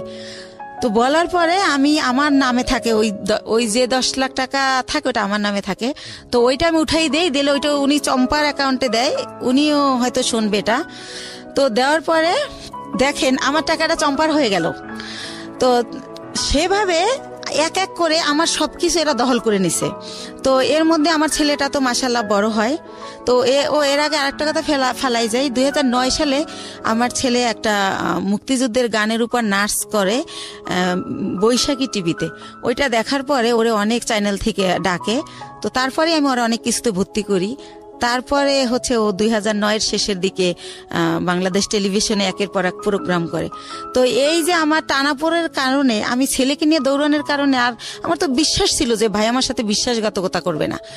তো এভাবে আমার ছেলের এই যে গান অভিনয় করে, নাটক বন্ধ করে দেই। ঠিক আছে, বড় ছেলে না দুই ছেলে? বড় ছেলেটা, ছোটটা না, ছোটটা ঘরেই থাকে, ওরে কোথাও নেই না, ও হয় ছোট, ওর ওই হিস্ট্রি বলবো না, চোখ ফোটে না, 7 মাসের সময় বের করে ফেলতে হয় আমার অসুস্থতার কারণে। কেন বলবেন, এটা আপনার লাইফের অনেক বড় পার্ট। এবং এই অপ্রাপ্ত বয়স্কে যে বাচ্চাটা হলো, এই বাচ্চাটার জন্য তো ভবিষ্যৎ অন্ধকার হয়ে যাওয়ার মতো অবস্থা, এবং আপনার জন্য সেটা অনেক বড় রিস্কি ছিল, বলেছেন আপনি। ইনফ্যাক্ট এতটুকু বলা ঠিক আছে। আচ্ছা ঠিক আছে। তো যাই হোক, আমি বলছিলাম না যে 2 মাস ছিলাম হসপিটালে, তো এই জন্য ছোট ছেলেটাকে কোথাও নেও না, কিছু শিখাইও না, বড় ছেলেটাই। তো এর মধ্যে হচ্ছে যেটা হয় যে আমি এখন 2 ছেলে নিয়ে কি করব। এর মধ্যে 8 সালের পরে আমার স্বামীর সাথে টোটালি আমার আর মানে কোনো খোঁজ কেউ দিতে চাইলে আমি নেই না, বা আমি এমন জায়গায় বাসা ভাড়া নেই যে সে জানি নাচে নেই, কারণ তার যে সিমটম এগুলো যেন আমার ছেলেরা না দেখে। আমার ছেলেরা জানি ভালোভাবে মানুষ হয়, আমি ওদেরকে মানুষ করব। তো এইভাবে যখন আমাকে নিঃস্ব করে দেওয়া হয়, দুলাল ভাই সবকিছুই সে আমাকে দেবে বললে নিখোঁজ হয়ে যায়। কিছুই দেয় না। আপনার বিজনেস সমস্তটুকু নিয়ে সে নিখোঁজ, একদম নিখোঁজ। সবকিছু যখন নেওয়া শেষ, যতদিন বাকি ছিল ততদিন আমাকে আশা দিত যে এই তো সামনের মাসে তোরে 7 লাখ টাকা দিতেছি, এভাবে আশা দিত, তা 3 লাখ টাকা দিতেছি। পরবর্তীতে আর আমার কিছুই দেয় না, সে নাই হয়ে যায়। তো তখন আমি মেন্টালি এতটা ডিজাস্টার্ড হয়ে যাই, আমি পাগল হয়ে যাই টোটালি। আমি রাস্তায় রাস্তায় শুধু শুধু হাঁটি। আমি সেই গ্যান্ডারের থেকে বুদ্ধিজীবী শহীদ মিনার যে 34 মাস দুপুরবেলা রোদ্রে আকাশের দিক তাকায় কান্না করি আর আল্লাহর সাথে কথা বলি, আকাশের সাথে কথা বলি যে আল্লাহ তুমি বিচার করো, আল্লাহ আমার অপরাধটা কি? আমার বাবা মামার দিকে তাকাইলো না, আমি অনেক কষ্ট করে একটা বিজনেস করলাম, একজনের বিশ্বাস করলাম, সে এটা করলো, আমার স্বামী এটা করলো, আমার অপরাধটা কি? মানে এটা আমি কারে জিজ্ঞেস করবো পাই না, তো আমি আকাশের কাছে জিজ্ঞেস করি, আকাশের দিক তাকাই তাকাই কান্না করি আর বলি। তো এই টাইমটাতে আমি ভাইয়া 3টা মাস আমি শুধু ওর স্যালাইন খেয়ে বেঁচে থাকি। মানে যখন দেখি আমি আর পারি না তখন একটা স্যালাইন গোলাই আর খাই। আমার ব্যাগে সবসময় পানি থাকে 1/2 লিটার আর স্যালাইন থাকে 4-5টা। তো এভাবে আমি 3টা মাস, আমার মনে আছে, আমি ভাতের আহার গেলতে পারি না। আমার কি হলো, আমার কি হবে, আমি নিঃস্ব হয়ে গেলাম। দুলাল ভাইরা আর আমি খুঁজে পাই না কোনোভাবে, সে নাম্বার চেঞ্জ করে ফেলে। তো যাই হোক, তার বাড়ি ঠিকানা জানতাম, কিন্তু বাড়ি যাই আমি কি করব, কাকে বলবো এটা? সে তো বাড়িতে যায় নাই। তো যাই হোক, এভাবে গেল এই পাঠ। তো তখন আমার তো এই বাচ্চা দুইটাকে কিছু করে খাওয়াতে হবে ভাইয়া। তো তখন আমি আমার চিন্তা করলাম, আমি এর আগে ওই যে বড় জমিটা যে কিনলাম তার পরপরই আবার একটা ছোট জমি কিনি, 5 কাঠার জমি। এটাও আমার এক চাচার থেকে কেনা। তো আমি চিন্তা করলাম যে এই 5 কাঠা জমি বিক্রি করে আমি কিছু একটা করি। তো তখন ওই 5 কাঠা জমি আমি বিক্রি করব। এখন আমি যাকেই ঠিক করি, যেই আমাকে জমিটা কিনবে, যে জমিটা অ্যাডভান্স করতে যায়, তাকে আমার বোন থেরেট দেয়, বড় বোন, যে ওই জমি কিনলে তোর পা ভাঙা হাতও ভেঙে ফেলবো। লাস্ট পর্যন্ত আমার সৎ কাকা কিনবে, কালকে আমাকে 1 লাখ টাকা দিবে। আজ রাত 12টার সময় আমার কাকার নামে একটা মিথ্যা মামলা দিয়ে তাকে অ্যারেস্ট করানো হয়। তো এটা কেন করানো হয় আমি কোনোভাবে জানতে পারি না। তো একজনের কাছে জিজ্ঞেস করি, আমার বাবা মার কাছে জিজ্ঞেস করলে তারাও বলে না, তারা বলে আমরা জানি না। তো তখন শুনতে পারি যে জমি আমার বোন কিনবে, বাইরে বেচতে দেবে না সেজন্য। তো তখন আমি বাধ্য হয়ে আমার মাকে বলাই যে তাইলে বরাপারে বলো আমার জমিটা কিনতে। তো এর মধ্যে আমি শর্টকাট খুলে একটুখানি বলি, আমার বড় দুলাভাই বাংলাদেশের 20 জন ধনীর একজন, উনি বিশাল বড় লোক। তারপরে আমার ইমিডিয়েট যে ছোট, সে সৌদি আরবে বিজনেস করছে 25 বছরের মতো, সেও অনেক ভালো অবস্থায়। তো এরাও কিন্তু বড় লোক। তো আমার সেজো ভাইটাও মালয়েশিয়াতে ইঞ্জিনিয়ারি পোস্টে গেছে উনি, সেও অনেক টাকার মালিক, আল্লাহর রহমতে অনেক ভালো পজিশন তার। অথচ এই যে আমি যখন তাদেরকে জানালাম যে এরকম দুলাল আমার সব মেরে পলাই গেছে, এখন আমার মৃত্যু ছাড়া উপায় নাই, আমার ঘরে ভাত নাই, আমার ঘর ভাড়া দেওয়ার মতো টাকা নাই, মানে এগুলো যখন প্রকাশ করলাম, তারা আমাকে খুব অপমানজনক কথাবার্তা বলল সবাই। মানে কোনোভাবে কেউ 5 টাকা দিয়ে আমাকে হেল্প করলো না। তো তারপর আমি ডিসিশন নিলাম জমি বিক্রি করার। এখন আমার বোন জমি কিনবে, কিন্তু সে কিন্তু আমাকে 5,000 টাকা দিয়ে হেল্প করলো না। তো যাই হোক, আমি বাধ্য হয়ে রাজি হলাম তাকে জমিটা দেওয়ার জন্য, মাকে দিয়ে বলালাম। তারপরে আমি গ্রামে গেলাম, তারপরে সে একজনকে দিয়ে জিজ্ঞেস করাইলো আমি জমির দাম কত চাই। তো আমার মা আমার শিখিয়ে দিল, তুমি বললো যে আপা তোমার যা ইচ্ছা তাই দিও, তাহলে তুমি বেশি পাবা, দাম টাম চাইও না। তো আমার মার কথাই আমি আমার বোনকে বলি, ওই যাকে দিয়ে বলায় তাকে বলি। তো পরের দিন আমাকে রেজিস্ট্রি করতে নিয়ে যায়, আমাকে কিন্তু 1 টাকাও দেয় নাই, বা কতটুকু জমি বা কত দাম কিছুই বলে নাই। তো ম্যাজিস্ট্রেট যখন জিজ্ঞেস করে আমি বলি যে হ্যাঁ টাকা বুঝে পাইছি। তো উনি আসার পর আমাকে মাত্র 1 লক্ষ টাকা দেয়, দিয়ে বলে যে তোর জমির দাম হচ্ছে 2,35,000, তো আর 1,35,000 টাকা আমি 15 দিন পরে দেবো। তো আমি 1 লাখ টাকা নিয়ে ঢাকায় চলে আসি। কিন্তু ওই যে দুলাল আমার টাকা দেয় না, আমি বাসা ভাড়া ছিলাম, ওই বাসা ভাড়া বেজে যায়, তারপরে ঋণ করে খাই ফ্রেন্ডদের কাছ থেকে, ছেলের খরচ করি স্কুলের। তো এভাবে ওই টাকা ঋণ দিতেই চলে যায় 1 লাখ। তো তখন আমি ব্যবসা আবার কিভাবে করব? তখন আমি আবার আমার বোনকে বলি, বলতে বলতে আমার মা বলে যে তুমি বাড়িতে আসো, আবার যাই। তখন আমার বোন আবার আমাকে 1 লাখ টাকা দেয়, দিয়ে বলে যে এই 35,000 টাকা বাকি আছে, এইটা তুই চাবি না, ফোন করে কখনো বলবি না, আমার যখন হবে আমি তোরে ফোন করেই বলবো, তখন তোরে দিয়ে দেব। আচ্ছা ঠিক আছে। তো ভাইয়া, আল্লাহ যার উপরে নারাজ হয় তার হয়তো সব দিক দিয়ে হয়। তো তখন উনি 1 লাখ টাকা দেয়, ওই টাকাটাই না আমি ইন্ডিয়ায় ব্যবসা শুরু করি। তো ব্যবসা শুরু করি ইন্ডিয়ার কসমেটিকের ব্যবসা। কয়েকজন আপার সাথে পরিচয় হয়, তাদের সাথে যাতায়াত করি, এভাবে চলতেছি। হঠাৎ করে আমার ব্যাক পেন শুরু হয়, আমি উঠতে পারি না, বসতে পারি না, খুব যন্ত্রণা। তো বাংলাদেশে যখন ডাক্তার দেখাই, দেখাতে দেখাতে পরীক্ষা নিরীক্ষার পর যেটা বলে যে আমার একটা কিডনি ড্যামেজ হয়ে গেছে। ওহো। তো একটা কিডনি ড্যামেজ কত সালের ঘটনা এটা? কত সালের ঘটনা এটা? হচ্ছে 13 সালের ঘটনা। 13 সালের ঘটনা। তো তখন তো আপনার জাহিদের সঙ্গে যোগাযোগ সম্পূর্ণ কোথায় আছে, কি করছে, কিছু জানি না। না, তো তখন আমার ড্যামেজ হয়ে গেল। তো আমার আত্মীয় স্বজনকে আমি ব্যাপারটা জানাই, মানুষ দিয়ে জানাই। কিন্তু ভাইয়া কষ্টের কথা হলো, আমার এক সৎ ফুফুর ক্যান্সার হয়েছিল, তাকে কেমো দেওয়ার জন্য আমার বোন প্রতি মাসে তার কেমোর খরচটা দিত। কিন্তু বাইরের মানুষের দেয়, যে ওর মেয়ে বিয়ে হয় না, বিয়ে দিয়ে দেয়, যার যা লাগে দেয়। কিন্তু সে আমাকে কোনোভাবে হেল্প করলো না। হেল্প না করলে আমার যে পুঁজিটা ছিল ওইটা দিয়া, আরেকটু বলি, তো বাংলাদেশে বলে ড্যামেজ হয়ে গেছে। তো আমার অনেকে বলে যে ইন্ডিয়ার ডাক্তার ভালো, ইন্ডিয়াতে দেখাও। তো ইন্ডিয়া দেবী সেটি নামের একটা হসপিটাল মুকুন্দপুরে, সেখানে আমি দেখাই। ডক্টর বুজুরিয়া, উনি কিডনি বিশেষজ্ঞ ছিলেন। তো উনি পরীক্ষা নিরীক্ষার পর বলে যে আপনার কিডনি ড্যামেজ হয় না, এটা মিথ্যা রিপোর্ট, আপনার কিডনি ছোট হয়ে গেছে, একটা কিডনি একটু ছোট হয়ে গেছে, আপনি বেশ কিছুদিন অনাহারে ছিলেন, খাবার দাবার খাইতেন না, সেই জায়গা থেকে এটা হয়েছে। তো আপনি ঠিক মতো খাবেন, পানি খাবেন, আর প্রস্রাবে ধরলে লেট করবেন না। আর ওষুধ দেয় 3 মাসের। তো 3 মাস ওষুধ খাওয়ার পরে আল্লাহর রহমতে মাত্র 2টা আইটেম ওষুধ দেয়, কিন্তু আমি 3 মাস পর আল্লাহর রহমতে ভালো হয়ে যাই। তো ভালো হয়ে যাই, এরপরে ওই যে 1 লাখ টাকা বাকি থাকে আমার বোনের কাছে, সেই 1 লাখ টাকাও তো আইনা এই যে চিকিৎসার কারণে প্রায় শেষ। তো তখন আমি 35,000 টাকা পাই, ওইটা চাই। ওইটা চাইলে সে একেবারে না করে দেয়, সে বলে আমি টাকাই পাবো না। তখন আপনার কাছে দুটো সন্তান। হ্যাঁ, এবং আমার কাঁধে 2টা সন্তান। ইভেন্ট আমার মা চাইলেই আমারে চালাতে পারে, আমার মাকে আমার ভাইয়ারা টাকা দেয়, এবং সেও না করে দিয়েছে, সেও কোনোভাবে আমাকে হেল্প করে না। বলেন তারপর। প্রিয় শ্রোতা, আমরা ছোট্ট একটা বিরতি নেব। সে মানে সেই তো নিষেধ করছিল যে 35,000 টাকা চাবি না, আমি ইচ্ছা মতো দেব। অথচ আমি যখন 6 মাস পরে আমার চলতেছে না, তখন চাই, তখন সে অস্বীকার করে। আর একটা কথা ভাইয়া, সে হচ্ছে বাইরে আমার এই জমিটা যারা কিনতে চাইছে তারা 5 লাখ টাকা দিতে চাইছে, 5 কাঠা 5 লাখ, কিন্তু আমারে দিবে 2,35,000। তারপরও আবার এই 35,000 টাকা সে না স্বীকার জান। আমি বলি, আপা তুমি তো মিথ্যা বলো না, মনে হয় ভুলে গেছো, মনে নাই, একটু মনে করে দেখো। সে আমারে অখাদ্য ভাষায় গালাগালি করে, ওই টাকাটা আর দিলই না। তো এইভাবে যায়। আর একটা কথা ভাইয়া, সে তারা মনে হয় নাম কিনে শববরাতের পরে টেরাক বইরা গ্রামে গ্রামে কাপড় লুঙ্গি সবাইকে দেয় প্রতি বছর। তো আমি হচ্ছে 2 বছর আগে, মানে আমার ছেলে তো এবার দিল ইন্টার পরীক্ষা, তো ইন্টার যখন ও ফার্স্ট ইয়ারে ভর্তি করবো, তো ওই যে আমি অসুস্থ ছিলাম, আমার অনেক অভাব, তো তখন আমি ওরে বলি যে হচ্ছে আমার ছেলেরে ভর্তি করব কলেজে, ভর্তির তোরা হচ্ছে এমনি বলি ডাইরেক্ট যে তোরা তো সবাই জাকাত দেস, নাইলে তোদের জাকাতের টাকা থেকে আমার কিছু টাকা দে, আমার ছেলেটার ভর্তি করি। তো আমার 1 ভাই আর 2 বোনরে বলি। তো তারপর তারা আমার যেটা জানায় যে হাদিসে আছে যারা বিলাট কালেকশনের, এদেরকে জাকাত দিলে জাকাত কবুল হয় না। এটা আমার জানা মতে এটা একটা ভুল ইনফরমেশন। এটা তো ভুল, জি জি, এটা আমিও জানি এটা ভুল, কিন্তু তারা এটা বলে। যাই হোক, তারপরে আমি যেমনি হোক ছেলেকে ভর্তি করি। তো এভাবে আবার ভর্তি করার পর বই কেনা হয় না দেখে ছেলে কলেজে যায় না, ছোট বোনের বাসায় একটা অনুষ্ঠানে যায়, সেখানে আমার যে ইমিডিয়েট বোনটা ও আসে।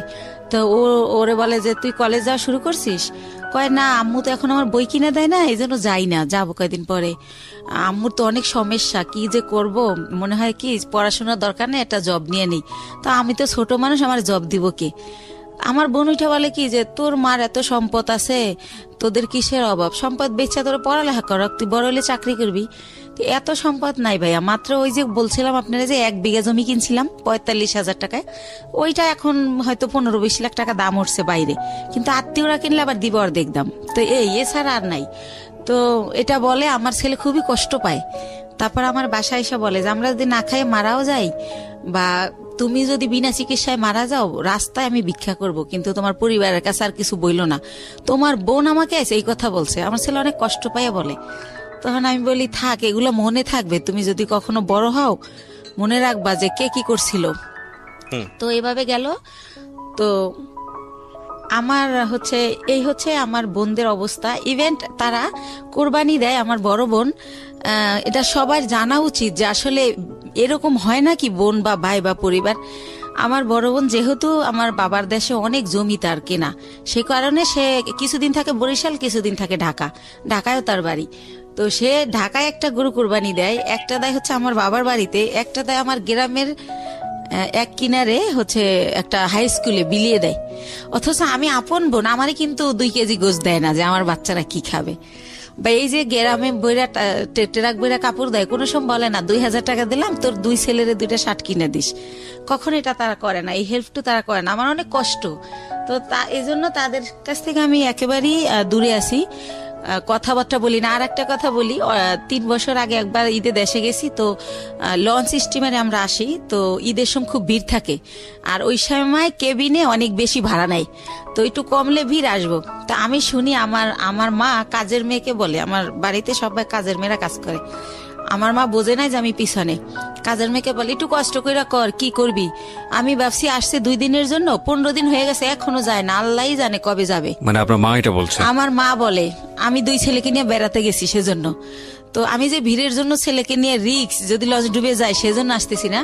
কিন্তু আমার মা কাজের মেয়েকে এই কথা বলে, আমি নিজের কানে শুনি। তো এইটা শোনার পরেই আমি বলি যে রওনা করি, যে আমি বাবা চলো আমরা এখন চলে যাব। তো আমার আব্বু বলে যে এখন তো লঞ্চের টাইমও না, স্টিমার টাইম নেই, কিসে যাবা? তো আমি বলি আমি বাসে যাবো। কয় বাসের টিকিট আগে কাটতে হয়। আমি কই হাইটা যাবো ঢাকা। তো যাই হোক আমার আব্বা আটকায় যে কাল সকালে যাও। তো পরের দিন আর কি ঢাকা চলে আসি। তো যাই হোক এইভাবে গেল।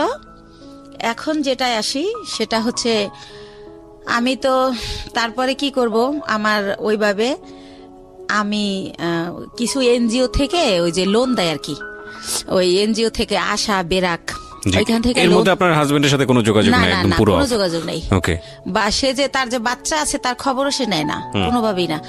তো আমি লোন তুলে তো ব্যবসা শুরু করি, কসমেটিক্স এর ব্যবসা ইন্ডিয়া থেকে আইনা দোকানে দোকানে দেই, কিছু লাভ থাকে, ভালোই থাকে, চলতে পারি বাচ্চাদের নিয়ে।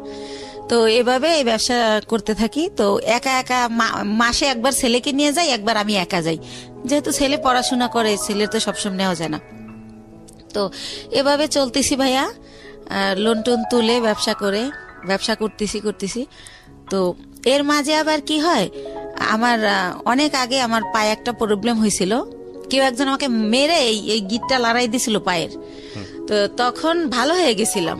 তো সেটা হচ্ছে কে একজনকে আমি নামই বলি, ওই যে আমার ভাই, যখন আমি তার একটু গালাগালি করছিলাম যে আপনি আমার টাকা দিয়ে ফ্ল্যাট কিনছেন আর আমার এখন ভিক্ষা করতে হবে, আমার কিচ্ছু নাই, আমি বাচ্চাদের নিয়ে কোথায় দাঁড়াবো। তো তখন সে আমারে খুব বাজেভাবে বকে, তখন আমিও তারে একটু রাব বিহেভ করি, তখন সে আমারে মারে, আমারে চেহার দিয়ে বাড়ি দিতে নেয়। তখন আমি পড়ে যাই, পড়ে গেলে আমার পাও ধরে মোচড় দেয়, তখন আমার এই গিটটা সরে যায়। তো তখন আমি অনেক কান্না করি, আমার ছেলে খুব চিৎকার করে কান্না করে। আমার ছেলেকে আমি এত আদর করি, মানে কি বলবো, আর আমার ছেলে ওরকম। তখন বলে বাবা তোমার আম্মু নাটক করতেছে, অত ব্যথা পায় নাই। তখন ও বলে না মামা আমার আম্মু সত্যি ব্যথা পাইছে, ও খুব কান্না করে। তারপর আমার সুমানা হসপিটালে নিয়ে গেলে ডক্টর জিজ্ঞেস করে এটা কিভাবে হলো। তখন আমারে মাপ চায়, দূরে থেকে হাত দিয়া, যে বলিস না, মাপ চায়। তো তখন আমি কি বলবো, তখন আমি ব্যাপারটা না বলে তো ডক্টর বুঝবে না। তখন আমি বলি কি আমার হাজবেন্ড আমাকে এভাবে মারছে, আসলে তো হাজবেন্ড না, হাজবেন্ডের সাথে আমার যোগাযোগই নেই।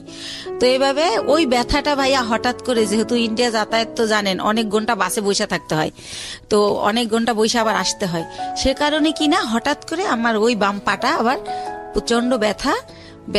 তো আমার ছেলে আমাকে নিয়ে সরর দিতে গেল, ইয়াতে গেল, পঙ্গুতে গেল।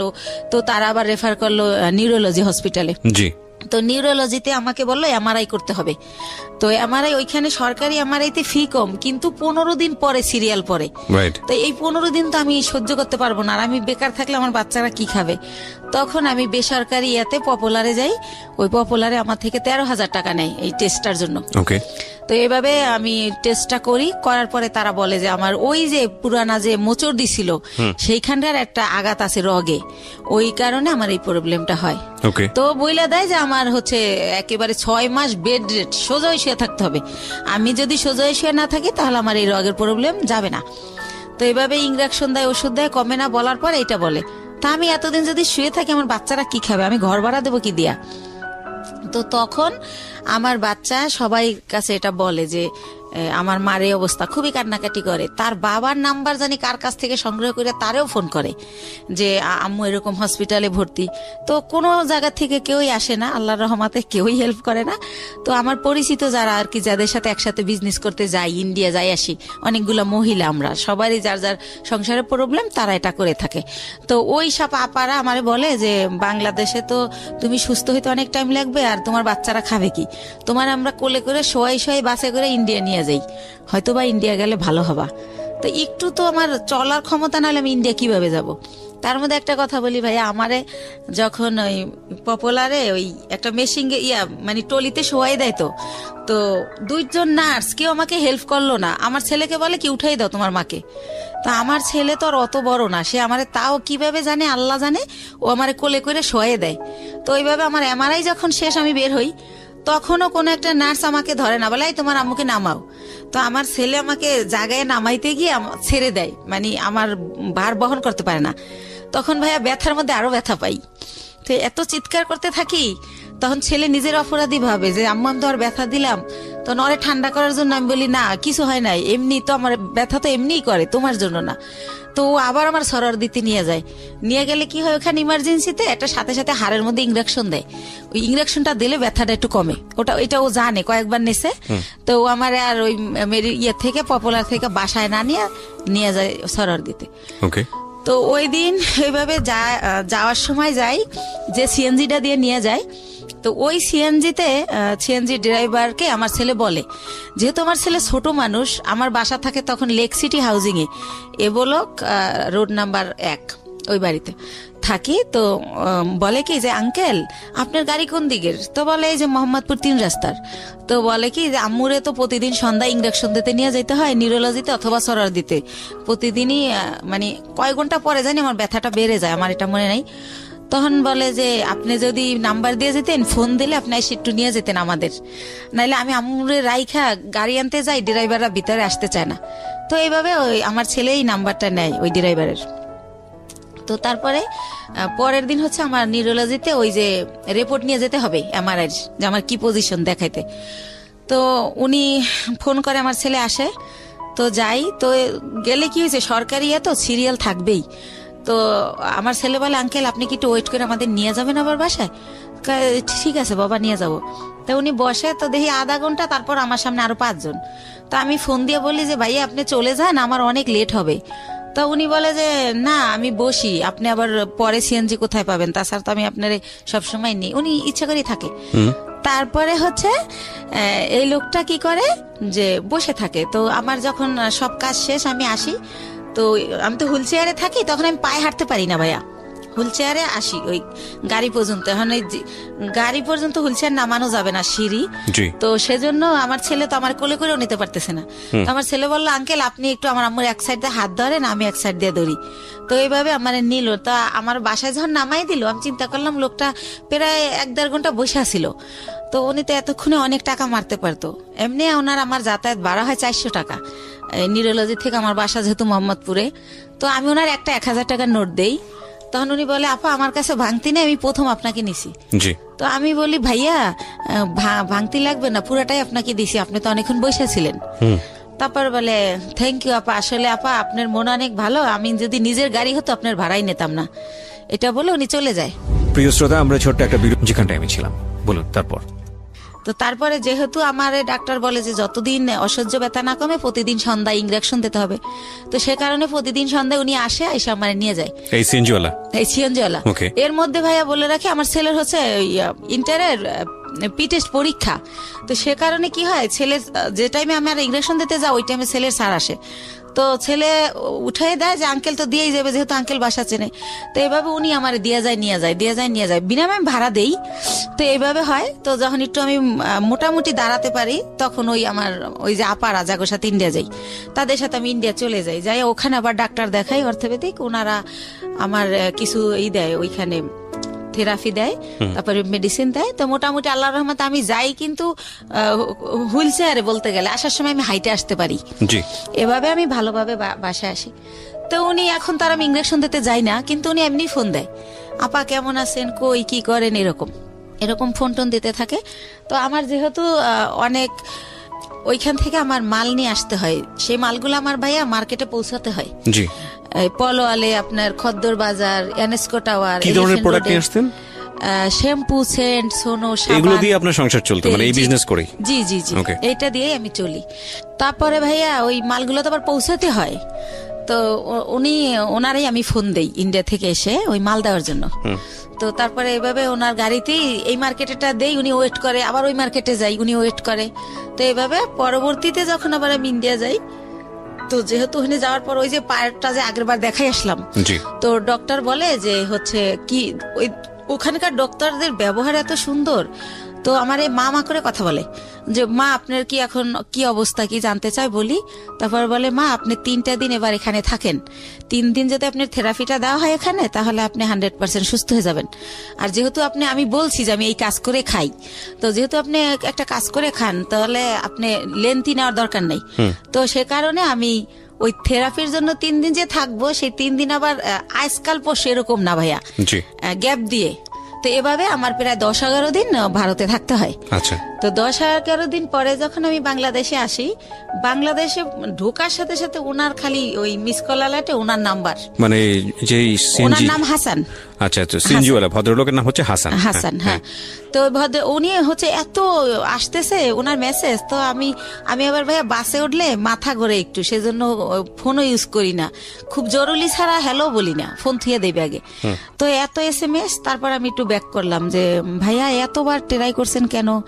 তো বললো আপনি কোথায় ছিলেন, মানে সে বলতে স্যার চিৎকার করে কাঁদতেছে, 11 দিন হয়ে গেছে আপনার কোনো খোঁজ নাই, আপনি কি মানুষ, আপনি এরকম পারলেন কি করে, এই সেই উনি ওনার মতো বলেই যাচ্ছে নন স্টপ। তো আমি বলি যে ভাইয়া আমি তো ভাবছিলাম 2 দিন পর আসবো, কিন্তু আমার অসুস্থতার কারণে আমার 11 দিন লাগছে।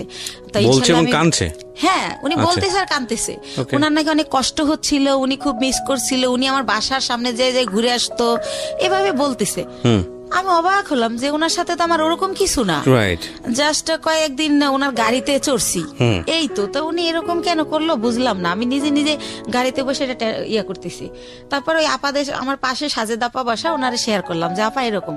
তা আপা বললো ওই লোকটা তোমারে ভালোবাসে। তাই আমি বলি কি যে আমার যে 2 ছেলে, আমার যত ভালোবাসা তো ছেলেদের, আর আমি ছেলে ছাড়া জীবনে কিছু ভাবি না। দেখেন আজকে 8 বছর ওর বাবার সাথে আমার কোনো যোগাযোগ নাই, তারপরেও কিন্তু আমি এই ছেলেদের নিয়ে আসি। আর এখন তো ধরতে গেলে বুড়োই হয়ে গেছি, এখন আর ভালোবাসা টাসার কোনো দাম নাই, এরকম মনে হয় এমনি বলে। বাকি একটা আপার সাথে এইভাবেই কথা হলো। তারপরে পরের দিন অ্যাজ ইউজুয়াল ওই যে আমার তো মাল দিতে যেতে হবে, আমি যেদিন আসি তার পরের দিনই মাল না দিলে তো আমার টাকা দিবে না। তো উনি তো জানি যে পরের দিন আসতে হবে, উনি সকালে গাড়ি নিয়ে আসে। তো আমি বলি ভাইয়া আমার খুবই টায়ার্ড লাগতেছে, আপনি আমার দোকানগুলো তো চেনেন, স্লিপগুলো আমি দিয়ে দেই, আপনি মালগুলো দিয়ে আসেন, আপনার যা ভাড়া হয় আমি দিয়ে দেবো। আর আমি লগে গেল ভাইয়া মালগুলো উনি ক্যারি করে, উনি উঠাই দেয়, আমি আবার লেবার ওই শোরুমে ফোন দিলে ওরা লেবার পাঠায়, তো তাদের সাথে সাথে উনি ক্যারি করে। তো আমি কই আপনি ফোন দিলে আপনি একটা করে ফোন দিবেন, লেবার নামবে, এভাবে দিয়ে আসবেন। তো বলে আচ্ছা। তো এইভাবে উনি আমার মালগুলো দেয়। তো আমি আবার টেনশন করি যে আমি তো জীবনভর বিশ্বাস করে ঠকলাম, একজনকে বিশ্বাস করলাম, সে আমার নিজে বললো যে আমার 60 লাখ টাকা পুঁজি, সেইটা নাই, উদয় হয়ে গেল। আবার এখন আবার আমার এই কয়টা টাকা লয়ে যদি ফলাই যায় আমি কি করব, এভাবে টেনশন করতেছি। কিন্তু আবার প্রতিটা মালিককে আমি বলে রাখছি যে আমার লোক গেছে ওই সিএনজিওয়ালা, তো মালটা দেওয়ার পর আমারে জানাবেন পুরো মাল বুঝাই দিছে কিনা স্লিপের। তো ওরা আবার আমারে একটু পরপর ফোন দিয়ে জানাচ্ছে প্রত্যেকটা কোম্পানি যে হ্যাঁ আপা মাল পাইছি। তখন ভাবলাম যেহেতু মাল পুরা দিছে তাইলে টাকাও আমারে দিবে। তো ঠিক উনি বাসায় আবার আইসা আমার টাকা দিয়ে দেয়। তো এইভাবে টাকা দিয়ে দেওয়ার পরে একদিন উনি বলে যে আপা আমি আপনার সাথে কিছু কথা বলবো, আপনার বাসায় আসতে পারি? তখন আমি বলি কোন ব্যাপারে ভাইয়া? বলে আমি একটা প্রবলেমে পড়ছি, এটা আপনার সাথে শেয়ার করবো। তো আমি বললাম আচ্ছা ঠিক আছে আসেন। উনি তো আমার বাসা চিনেই। তো উনি আইসা আমার ড্রয়িং রুমে সোফায় বসে। তো আমি তো ওই পার ব্যথার জন্য ডক্টর বলছে যতটা পারি শুয়ে থাকার, তো আমি ওই পা লম্বা করে কোন রকম বসি। তো ওনারে আমি বলি যে হ্যাঁ ভাইয়া বলেন, আর নাস্তা দিতে বলি, আমি অসুস্থর কারণে আমার বাসায় আবার একটা কাজের লোক রাখি, যে কিছুই তো করতে পারি না পাওয়ার জন্য, তো তারে নাস্তা দিতে বলি। তখন সে বলে যে ওরে যেতে বলেন, ওর সামনে বলা যাবে না। তো তখন আমি ভাবলাম ওরে যেতে বলবো, তো কাজ করে তারপর যাবে। তখন আমি বললাম ঠিক আছে তাহলে আপনি আমার বেডরুমে আসেন। তো উনি আমার রুমেই যায়। তারপরে বলে যে আপা এরকম আমার, ও আবার থাকতো আর বোনের বাসায় মোহাম্মদপুরে। আচ্ছা। আর বলে রাখি ওর বোন জামাই হচ্ছে একটা গভর্নমেন্ট জব করতো সমাজ কল্যাণ অধিদপ্তরে, ঘুষ নেছে, সে কারণে ওনার জবটা চলে যায়। তারপরে সে কি করে, তার কাজ হচ্ছে মানুষের জব দেবে বলে টাকা নেয় 8 লাখ 10 লাখ, যে গভর্নমেন্ট জব দেব আমি, গভর্নমেন্টের অমুক সচিব, মিথ্যাচার করে। তো এইভাবে উনি বিভিন্ন লোকের থেকে টাকা আনে। তো এইভাবে ওই হাসান ওনাকে কয়েকজন লোকের থেকে টাকা এনে দেয়। তাই এখন উনি জবও দেয় না, টাকাও দেয় না, তারা হাসানকে খুব টর্চার করে, গ্যাঞ্জাম করে। তো এটার পরে কি করছে, হাসানের বোন আবার জব হয়েছে একটা পরিকল্পনায়, সে গেছে খুলনাতে। তো বোনের বাসা খালি, এ শুনে ও আবার ওই খালি বাসায় আসে, আইসা থাইকা সিএনজি চালায়। এটা আমি আগে জানতাম, আমার কথায় কথায় বলছিল। তো ওই দিন যেটা নতুন বলে সেটা হচ্ছে যে ওরে নাকি ওর 2টা ফ্রেন্ড নিচে আইসা ফোন দেয় যে তোর বাসা তো খালি, তোর বাসায় কি একটু আসা যাবে? তো উনি আমার যেটা বলছে, তা ওনারা বলে যে হ্যাঁ, ও বলে যে হ্যাঁ আয়, সমস্যা নেই। তো উনি যখন গেট খোলে, ওনারা থাকে 4 তলায়, তখন দেখে 3টা ছেলে সাথে একটা মেয়ে। তখন বলে মেয়েটাকে, কয় আমাদের ফ্রেন্ড। কয় তুই তোরা মেয়ে নিয়ে আসছিস কেন, তোরাতে কেউ দেখলে, দারণ টারণ দেখলে আমার বোন জামাইকে বলে দেবে আমার অবস্থা খারাপ। তো বলে না, তোরাতে কেউ দেখবে না, আমরা আবার আধা ঘন্টা পর চলে যাব। তো তারপরে নাকি তারা ওই সময় ওই ইয়াবা নাকি বাবা কি জানি বলে, ওইটা খায়। জি। ওইটা খায় ওই যে 3টা ছেলে আর 4 ছেলে আর ওই মেয়ে। তো ও নাকি জীবনে এটা কোনোদিন খায় নাই, ওই দিন ফার্স্ট ওই মেয়েটা ওরা জোর করে খাওয়ায় যে আমি মেয়ে মানুষ খাই, তুমি ছেলে কেন খেতে পারবে না। তারপরে খায়, ওরেও খাওয়ায়, ওইভাবে নাকি ভিডিও করে, ছবি তোলে। ইভেন্ট ভাইয়া ও যেটা বলেছে, এটা খাওয়ার পরে নাকি ওরা ফিজিক্যালি রিলেশন করে। কে বলেছে এটা? এটা হাসান বলেছে আমাকে। ওকে। ওই মেয়েটা নাকি ওরেও বাধ্য করে। ও আবার ইসলামিক মাইন্ডের কথাবার্তা বলতো, আমিও জানি ও ইসলামিক, কিন্তু ও বলে যে ওই মেয়েটা আমাকে জোর করে এটা করে, আমি তো জীবনে এটা প্রথম খাই, আমার হুঁশ থাকে না সে কারণে। তো তখন ওইগুলা এখন ওই মেয়েটা ছবি আর ভিডিও করে রাখছে, এখন আমাকে ব্ল্যাকমেল করে যে ওইগুলো পেপারে দিয়ে দিবে। মেয়েটা ব্ল্যাকমেল করে, এই ঘটনা এসে আপনাকে হাসান বলছে? হাসান বলতেছে। ওই মেয়েটার নাম শানু। তো এটাও বলে। তো বলার পরে আমি বলি ব্ল্যাকমেল কিভাবে করে? কয় দেখেন আমি কষ্ট করে গাড়ি চালাই, সন্ধ্যার পর স্ট্যান্ডে এসে আমার টাকাগুলোও নিয়ে যায়, আর যদি না দিতে চাই তাইলেই বলে যে যদি না দাস তাহলে কিন্তু ফাঁস করে দেবো, তাহলে কিন্তু পেপারে দিয়ে দেবো। তো আমি বলি আপনি তো আমাকে দিলে আপনার কি প্রবলেম হবে সেটা বলেন। কয় প্রবলেম হবে, আমি বাবা আমার একমাত্র ছেলে, আমার বাবা মা মরেই যাবে, আমার বাবা অপারেশন হয়েছে কয়েকদিন আগে, আমার মা হাই প্রেশারের রুগী। তো আমি বলি আপনি বাবা মার সাথে শেয়ার করেন বিষয়টা, যে আমি এরকম পরিস্থিতির শিকার, শেয়ার করলে তারাই আপনার ভালো বুদ্ধি দিতে পারবে আমার চেয়ে। রাইট। তারপর বলেন না এটা তো বলাই যাবে না, আমার মা শুনলে স্টক করবে, সে এরকম। তা আমি বলি কি করব আমি? তো আমি ওনারে বুদ্ধি দেই যে আপনি এখন থেকে আর টাকাও দিয়েন না, আর ওইখানে যাইন না, কয়দিন গাড়িও চালাইন না, যাতে মেয়েটা আপনার খুঁজে না পায়। তো আমি কই ঠিক আছে, অনেক চিন্তা ভাবনা করে যে আপনি মেয়েটার নাম্বার দেন। তো মেয়েটার সাথে আমি অনেক কথা বলি, ভয়টায় দেখাই যে আমি হচ্ছে ইয়াতে চাকরি করি, পুলিশ ডিপার্টমেন্টে। হ্যাঁ, তুমি এটা করো, এমনি তো ইয়াবা খাও তো আইনত নিষিদ্ধ, তারপর তুমি মেয়ে মানুষ, তারপর যেহেতু তুমি খাও তাহলে তুমি এটা ব্যবসাও করো, তোমার জেল হয়ে যাবে, এটা এইসব কই ওরে ভয় দেখাই আর কি, যাতে করে ওরেও ব্ল্যাকমেল না করে ওর কারণে।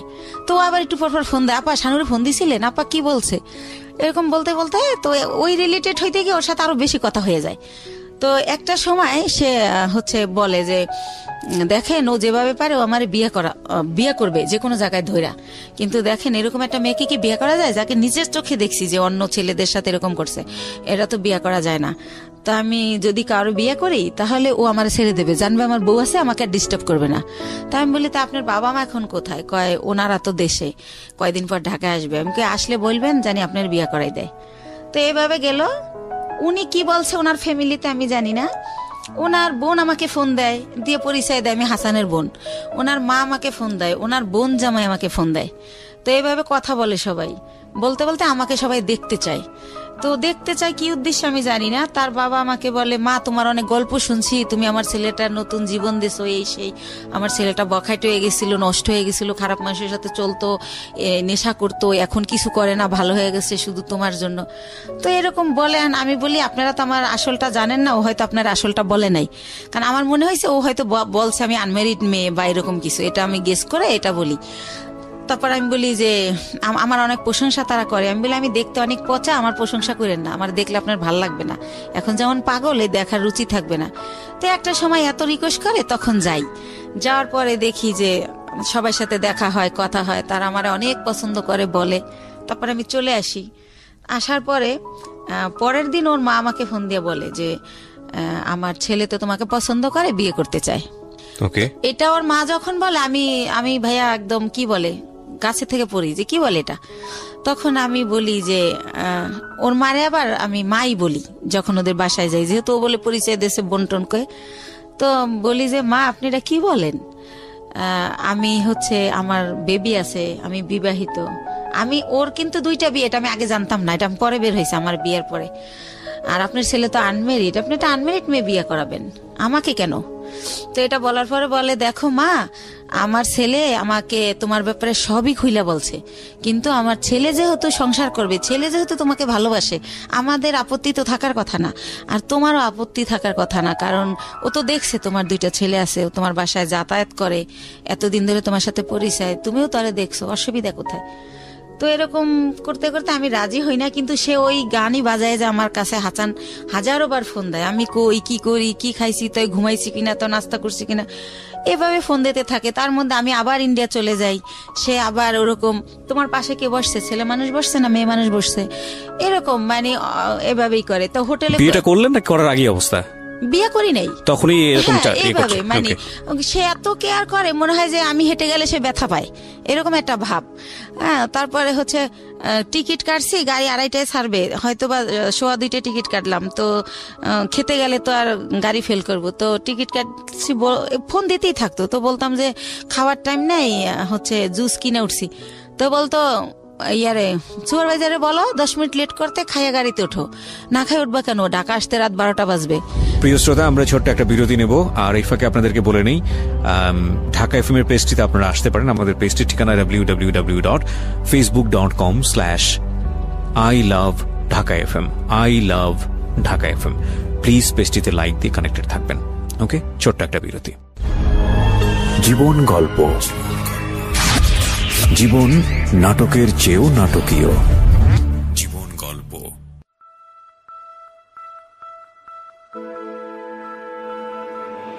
লাভ, হেট, চ্যালেঞ্জ, মোটিভেশন,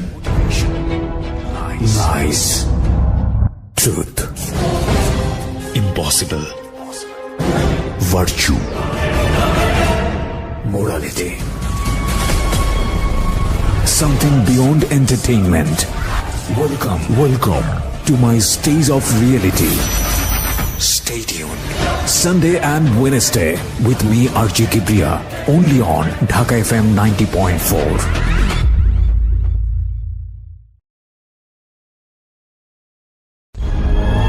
জীবন গল্প, জীবন নাটকের চেয়েও নাটকীয়। জীবন গল্প। স্বাগত আরো একবার প্রিয় শ্রোতা, শুনছেন জীবন গল্প ঢাকা এফএম 90.4-এ। আমি RJ Kibriya আপনার সঙ্গে রয়েছি। আর আমাদের এই অনুষ্ঠানে যে কেউই আসতে পারেন, আমরা সবসময়ই বলি আপনি যদি আসতে চান প্লিজ আমাদেরকে ফোন করবেন। আমাদের ফোন নম্বরটি হচ্ছে 09611904904। ওকে, আমি কথা না বাড়িয়ে আমার যিনি গেস্ট তার কাছে আবারও ফিরছি, যেখানটায় আমি ছিলাম। বলুন তারপর। তো এরকম মানে তা আমার লাইফে ভাইয়া এই কেয়ারিংটা তো কোনো সময় কেউ করে নাই, ছোটবেলা মাও করতো না। তারপরে যে বিয়ে নামক একজনের সাথে মাঝে মধ্যে দেখা হতো, তার সাথে তো আমার কিছুই হয় না এই ধরনের।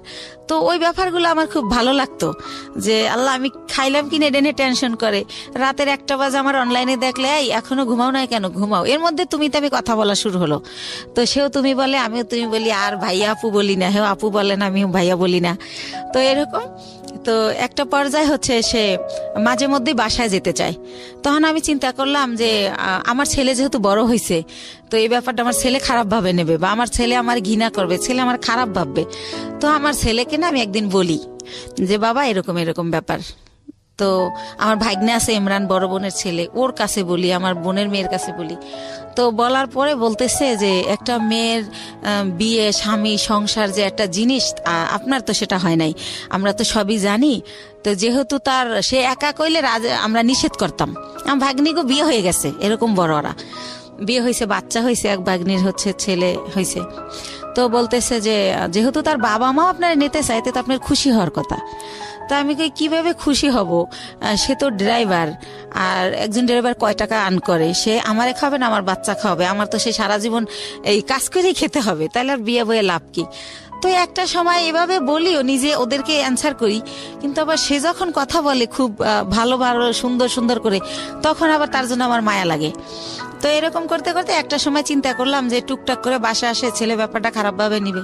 তো ছেলেরে ভাগ্নেরে দিয়ে ছেলেরে জিজ্ঞেস করাইলাম, ভাগ্নে বললো যে না আমার ছেলে রাজি। আমি সরাসরি জিজ্ঞেস করলাম না লজ্জায়। তো তারপরে আমরা বিয়ে করে ফেললাম।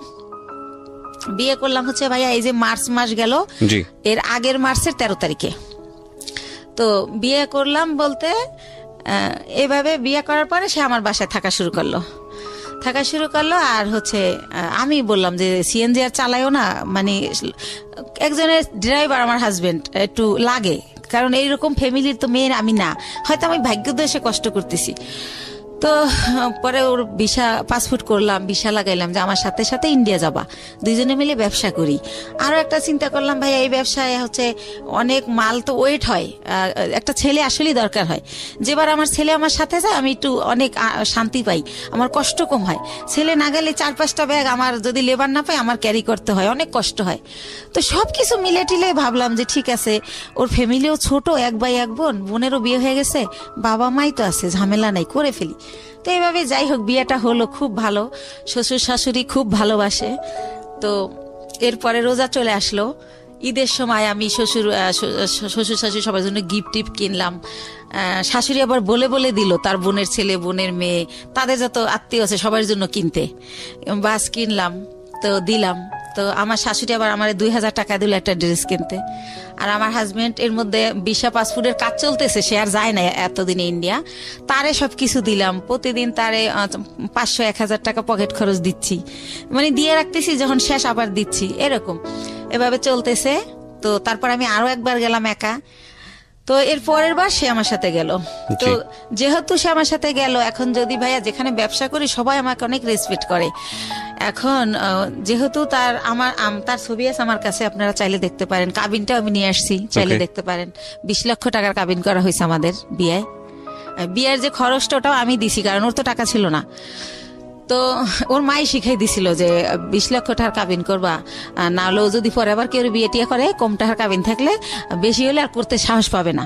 তো এইসব দেখে না মনে হয়তো ওর মা বাবা ওর চেয়ে আমার বেশি ভালোবাসে। আর যেহেতু আমি ছোটবেলা থেকে ভালোবাসার খুব অভাবী ছিলাম, ওদের ভালোবাসাগুলো পেয়ে না আমি এত হ্যাপি হয়েছিলাম বলার মতো না। তো এইভাবে চলতে থাকে। এর মধ্যে আমার শাশুড়ি আমারে বলে যে গত বছর অক্টোবরে যে শাহনাজের তো বিয়ে হয়েছে 5 বছর, তো ভদ্রলোকের আবার আগের ঘরে বউ বাচ্চা আছে, আমার ননদরে বিয়ে করে হচ্ছে অন্যভাবে, যাই হোক সেটা আমি বলবো না। তো যাই হোক পরে বলে যে ওর তো অনুষ্ঠান করা হয় না, দেশের কেউ জানে না, তো এবার ডিসেম্বরে তোমার আর ওর অনুষ্ঠান একসাথে করবো আমরা। ডিসেম্বরের 26 তারিখে ডেট করছে। তো আমি বললাম আচ্ছা ঠিক আছে। আমার শরম, আমি আবার এটা বললাম যে মা আমারটা করেন না, শাহনাজেরটা করেন, যা যা করার আমি করব, টাকা পয়সা যা লাগে আমি দেবো, কিন্তু আমারটা করেন না, আমার লজ্জা লাগে। আচ্ছা। তো এটা আমি বলার পরে উনি হচ্ছে অনুষ্ঠান। তখন কি আপনার মানে জাহিদ তো আগের হাজবেন্ডের নাম? হ্যাঁ। ওর সাথে কি ডিভোর্স হয়ে গেছে নাকি? জাহেদকে ওইটা আমি বলি না ভাইয়া, জাহেদকে আমি 14 সালে ডিভোর্স দিই। 14 সালে ডিভোর্স দিয়ে দিয়েছেন? ডিভোর্স এর জন্য দেই যে আবার কখন হুট করে আইসা দাবি করে, সেজন্য আমি 14 সালে ওরে ডিভোর্স দিয়ে দেই। ওকে। তো ও কি করে যে এভাবে বলে, তো বলার পরে লিস্ট আসতে থাকে, যেহেতু বিয়ে বাড়ি, বিয়ে করা গ্রামে অনুষ্ঠান করবে, এটা লাগবে সেটা লাগবে। তো আমি যখন ইন্ডিয়া যাই আমার ননদ ফোন করে বলে যে আমার জন্য লেহেঙ্গা আনবা, আমি বিয়ের দিন পরবো। তো তার জন্য আমি অনেক সুন্দর দেখে একটা 12,000 টাকায় লেহেঙ্গা কিনে নিয়ে আসি। তারপরে যা যা বলে মোটামুটি, এবার আমার শাশুড়ি আমার লিস্ট দেয় যে আমার দাদি শাশুড়ি, আমার নানি শাশুড়ি, আমার মামা শ্বশুরের শাশুড়ি, সবার জন্য কাপড় কিনতে বলে। এটা কি তাদের এলাকার নিয়ম কিনা আমি জানি না, আমাকে কিনতে বলে, তো তাও আমি কিনি। আর এর মধ্যে ভাইয়া একটা কথা বলে রাখি, হাসান আমার বাসায় যখন যায়, সিএনজির যে কালারের জানেন তো ড্রেস, তো ওই কালারের একটা প্যান্ট থাকে নরমাল, আর ওই সিএনজির একটা শার্ট, এইটা পরে কিন্তু আমার বাসায় যায়। কিন্তু এর মধ্যে ওরে আমি অনেক প্যান্ট শার্ট, অনেক ঘড়ি, যা বলেন মানে সুন্দর দেখানোর জন্য যা যা প্রয়োজনীয়, কমপ্লিট স্যুট, শু, মানে ওর পুরো গেট আপ টেট আপ আমি চেঞ্জ করে ফেলি। তো ওর বোন দেখে বলে আল্লাহ রে, আমার ভাইয়ারে তো রাজপুত্র বানাই ফেলাইছে আমার ভাবি, আমার ভাইয়ারে এত সুন্দর লাগে তা আগে বুঝতাম না, এইভাবে সবাই বলে। তো এইভাবে চলতে থাকে। আর আমি তো ভাইয়া কষ্ট করি ঠিক আছে, কিন্তু আমার ছেলেরা তো ওইভাবে বড় হয় নাই। তো আমি ভালো বাসায় থাকি, আমার বাসায় 2টা দারোয়ান, আমার ওরকম ফ্ল্যাটে আমি থাকি হাইফাই ভাবে। তো ফ্ল্যাটে যেহেতু যে বাসায় উনি এভাবে যাওয়ার পরে তারা তো সন্দেহ করবে যে এই পুরুষটা এর বাসায় ঢোকে কেন, আমার নেগেটিভ ভাবে নিবে। তো তাদেরকে আমি পরে বলে দেই যে ভাইয়া ওকে আমি বিয়ে করে ফেলছি, এরকম হয়। আবার আমি যখন ইন্ডিয়াও নিয়ে যাই দেখি কানাকানি করে মালিক কর্মচারীরা যে একে, কারণ আগে তো আমি যেতাম, আমার সাথে আমার ছেলে যেত। রাজি ছিল বিষয়টা নিয়ে? হ্যাঁ রাজি ছিল যে হাসানকে তারা বাবা হিসেবে নিতে চাচ্ছে বা এরকম। বাবা বলে না, আঙ্কেল ডাকে, কিন্তু আপনার হাজবেন্ড হিসেবে অনুমতি দিছে। আচ্ছা ঠিক আছে, ওকে। তো কি করে না, অনুমতি না দিলে তো আমি করতেই পারতাম না, করতামই না, সত্য কথা যেটা, আমার সন্তান সবার আগে। তো তারপরে আমি দেখি ওরা কানাখোসা করে, তখন আমি ভাবি যে আমার সম্মানটা তো নষ্ট হয়ে যাবে। তো তখন আমি মালিককে ডেকে বলি যে ভাইয়া কানাখোসা করার কিছুই নাই, ও আমার কোনো বয়ফ্রেন্ড না বা কোনো অন্যরকম কিছু না। ভারতে আবার অনেক মেয়েরা কি করে ভাইয়া অন্য একটা ছেলের সাথে চলে যায়, তো এরকম একটা প্রবাদ আছে। তখন আমি বলি ভাইয়া আমি তো রিসেন্টলি বিয়ে করে ফেলছি, ও আমার হাজবেন্ড। এভাবে ইচ্ছা করে সবাইকে আমি বলে দেই। তো সবাই বলে না ভালোই হয়েছে, ছেলেটা ভালো। তো যাই হোক এভাবে চলতে থাকে। তো ডিসেম্বর মাসে আমি তো ওই অনুষ্ঠান করব না, কারণ ওই হলুদ দেবে কি করবে না করবে, আমি বাচ্চা কাচ্চার মা, আমার এটি ভালো লাগে না। তো আমি বলি যে মা আমি সব দেবো কিন্তু আমি যাব না। তো সব কেনাকাটা করে দেই।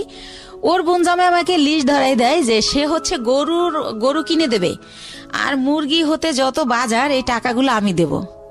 তো এই কথায় কথায় আমি হাসানকে বলে ফেলি যে হচ্ছে আমি এত টাকা কই থেকে দেবো, তাহলে তো আমার ব্যবসার পুঁজি থাকবে না। তখন হাসান বলে যে তুমি দিতে পারবে না, তাদেরকে বইলে দিতে, আমারে বলো কেন?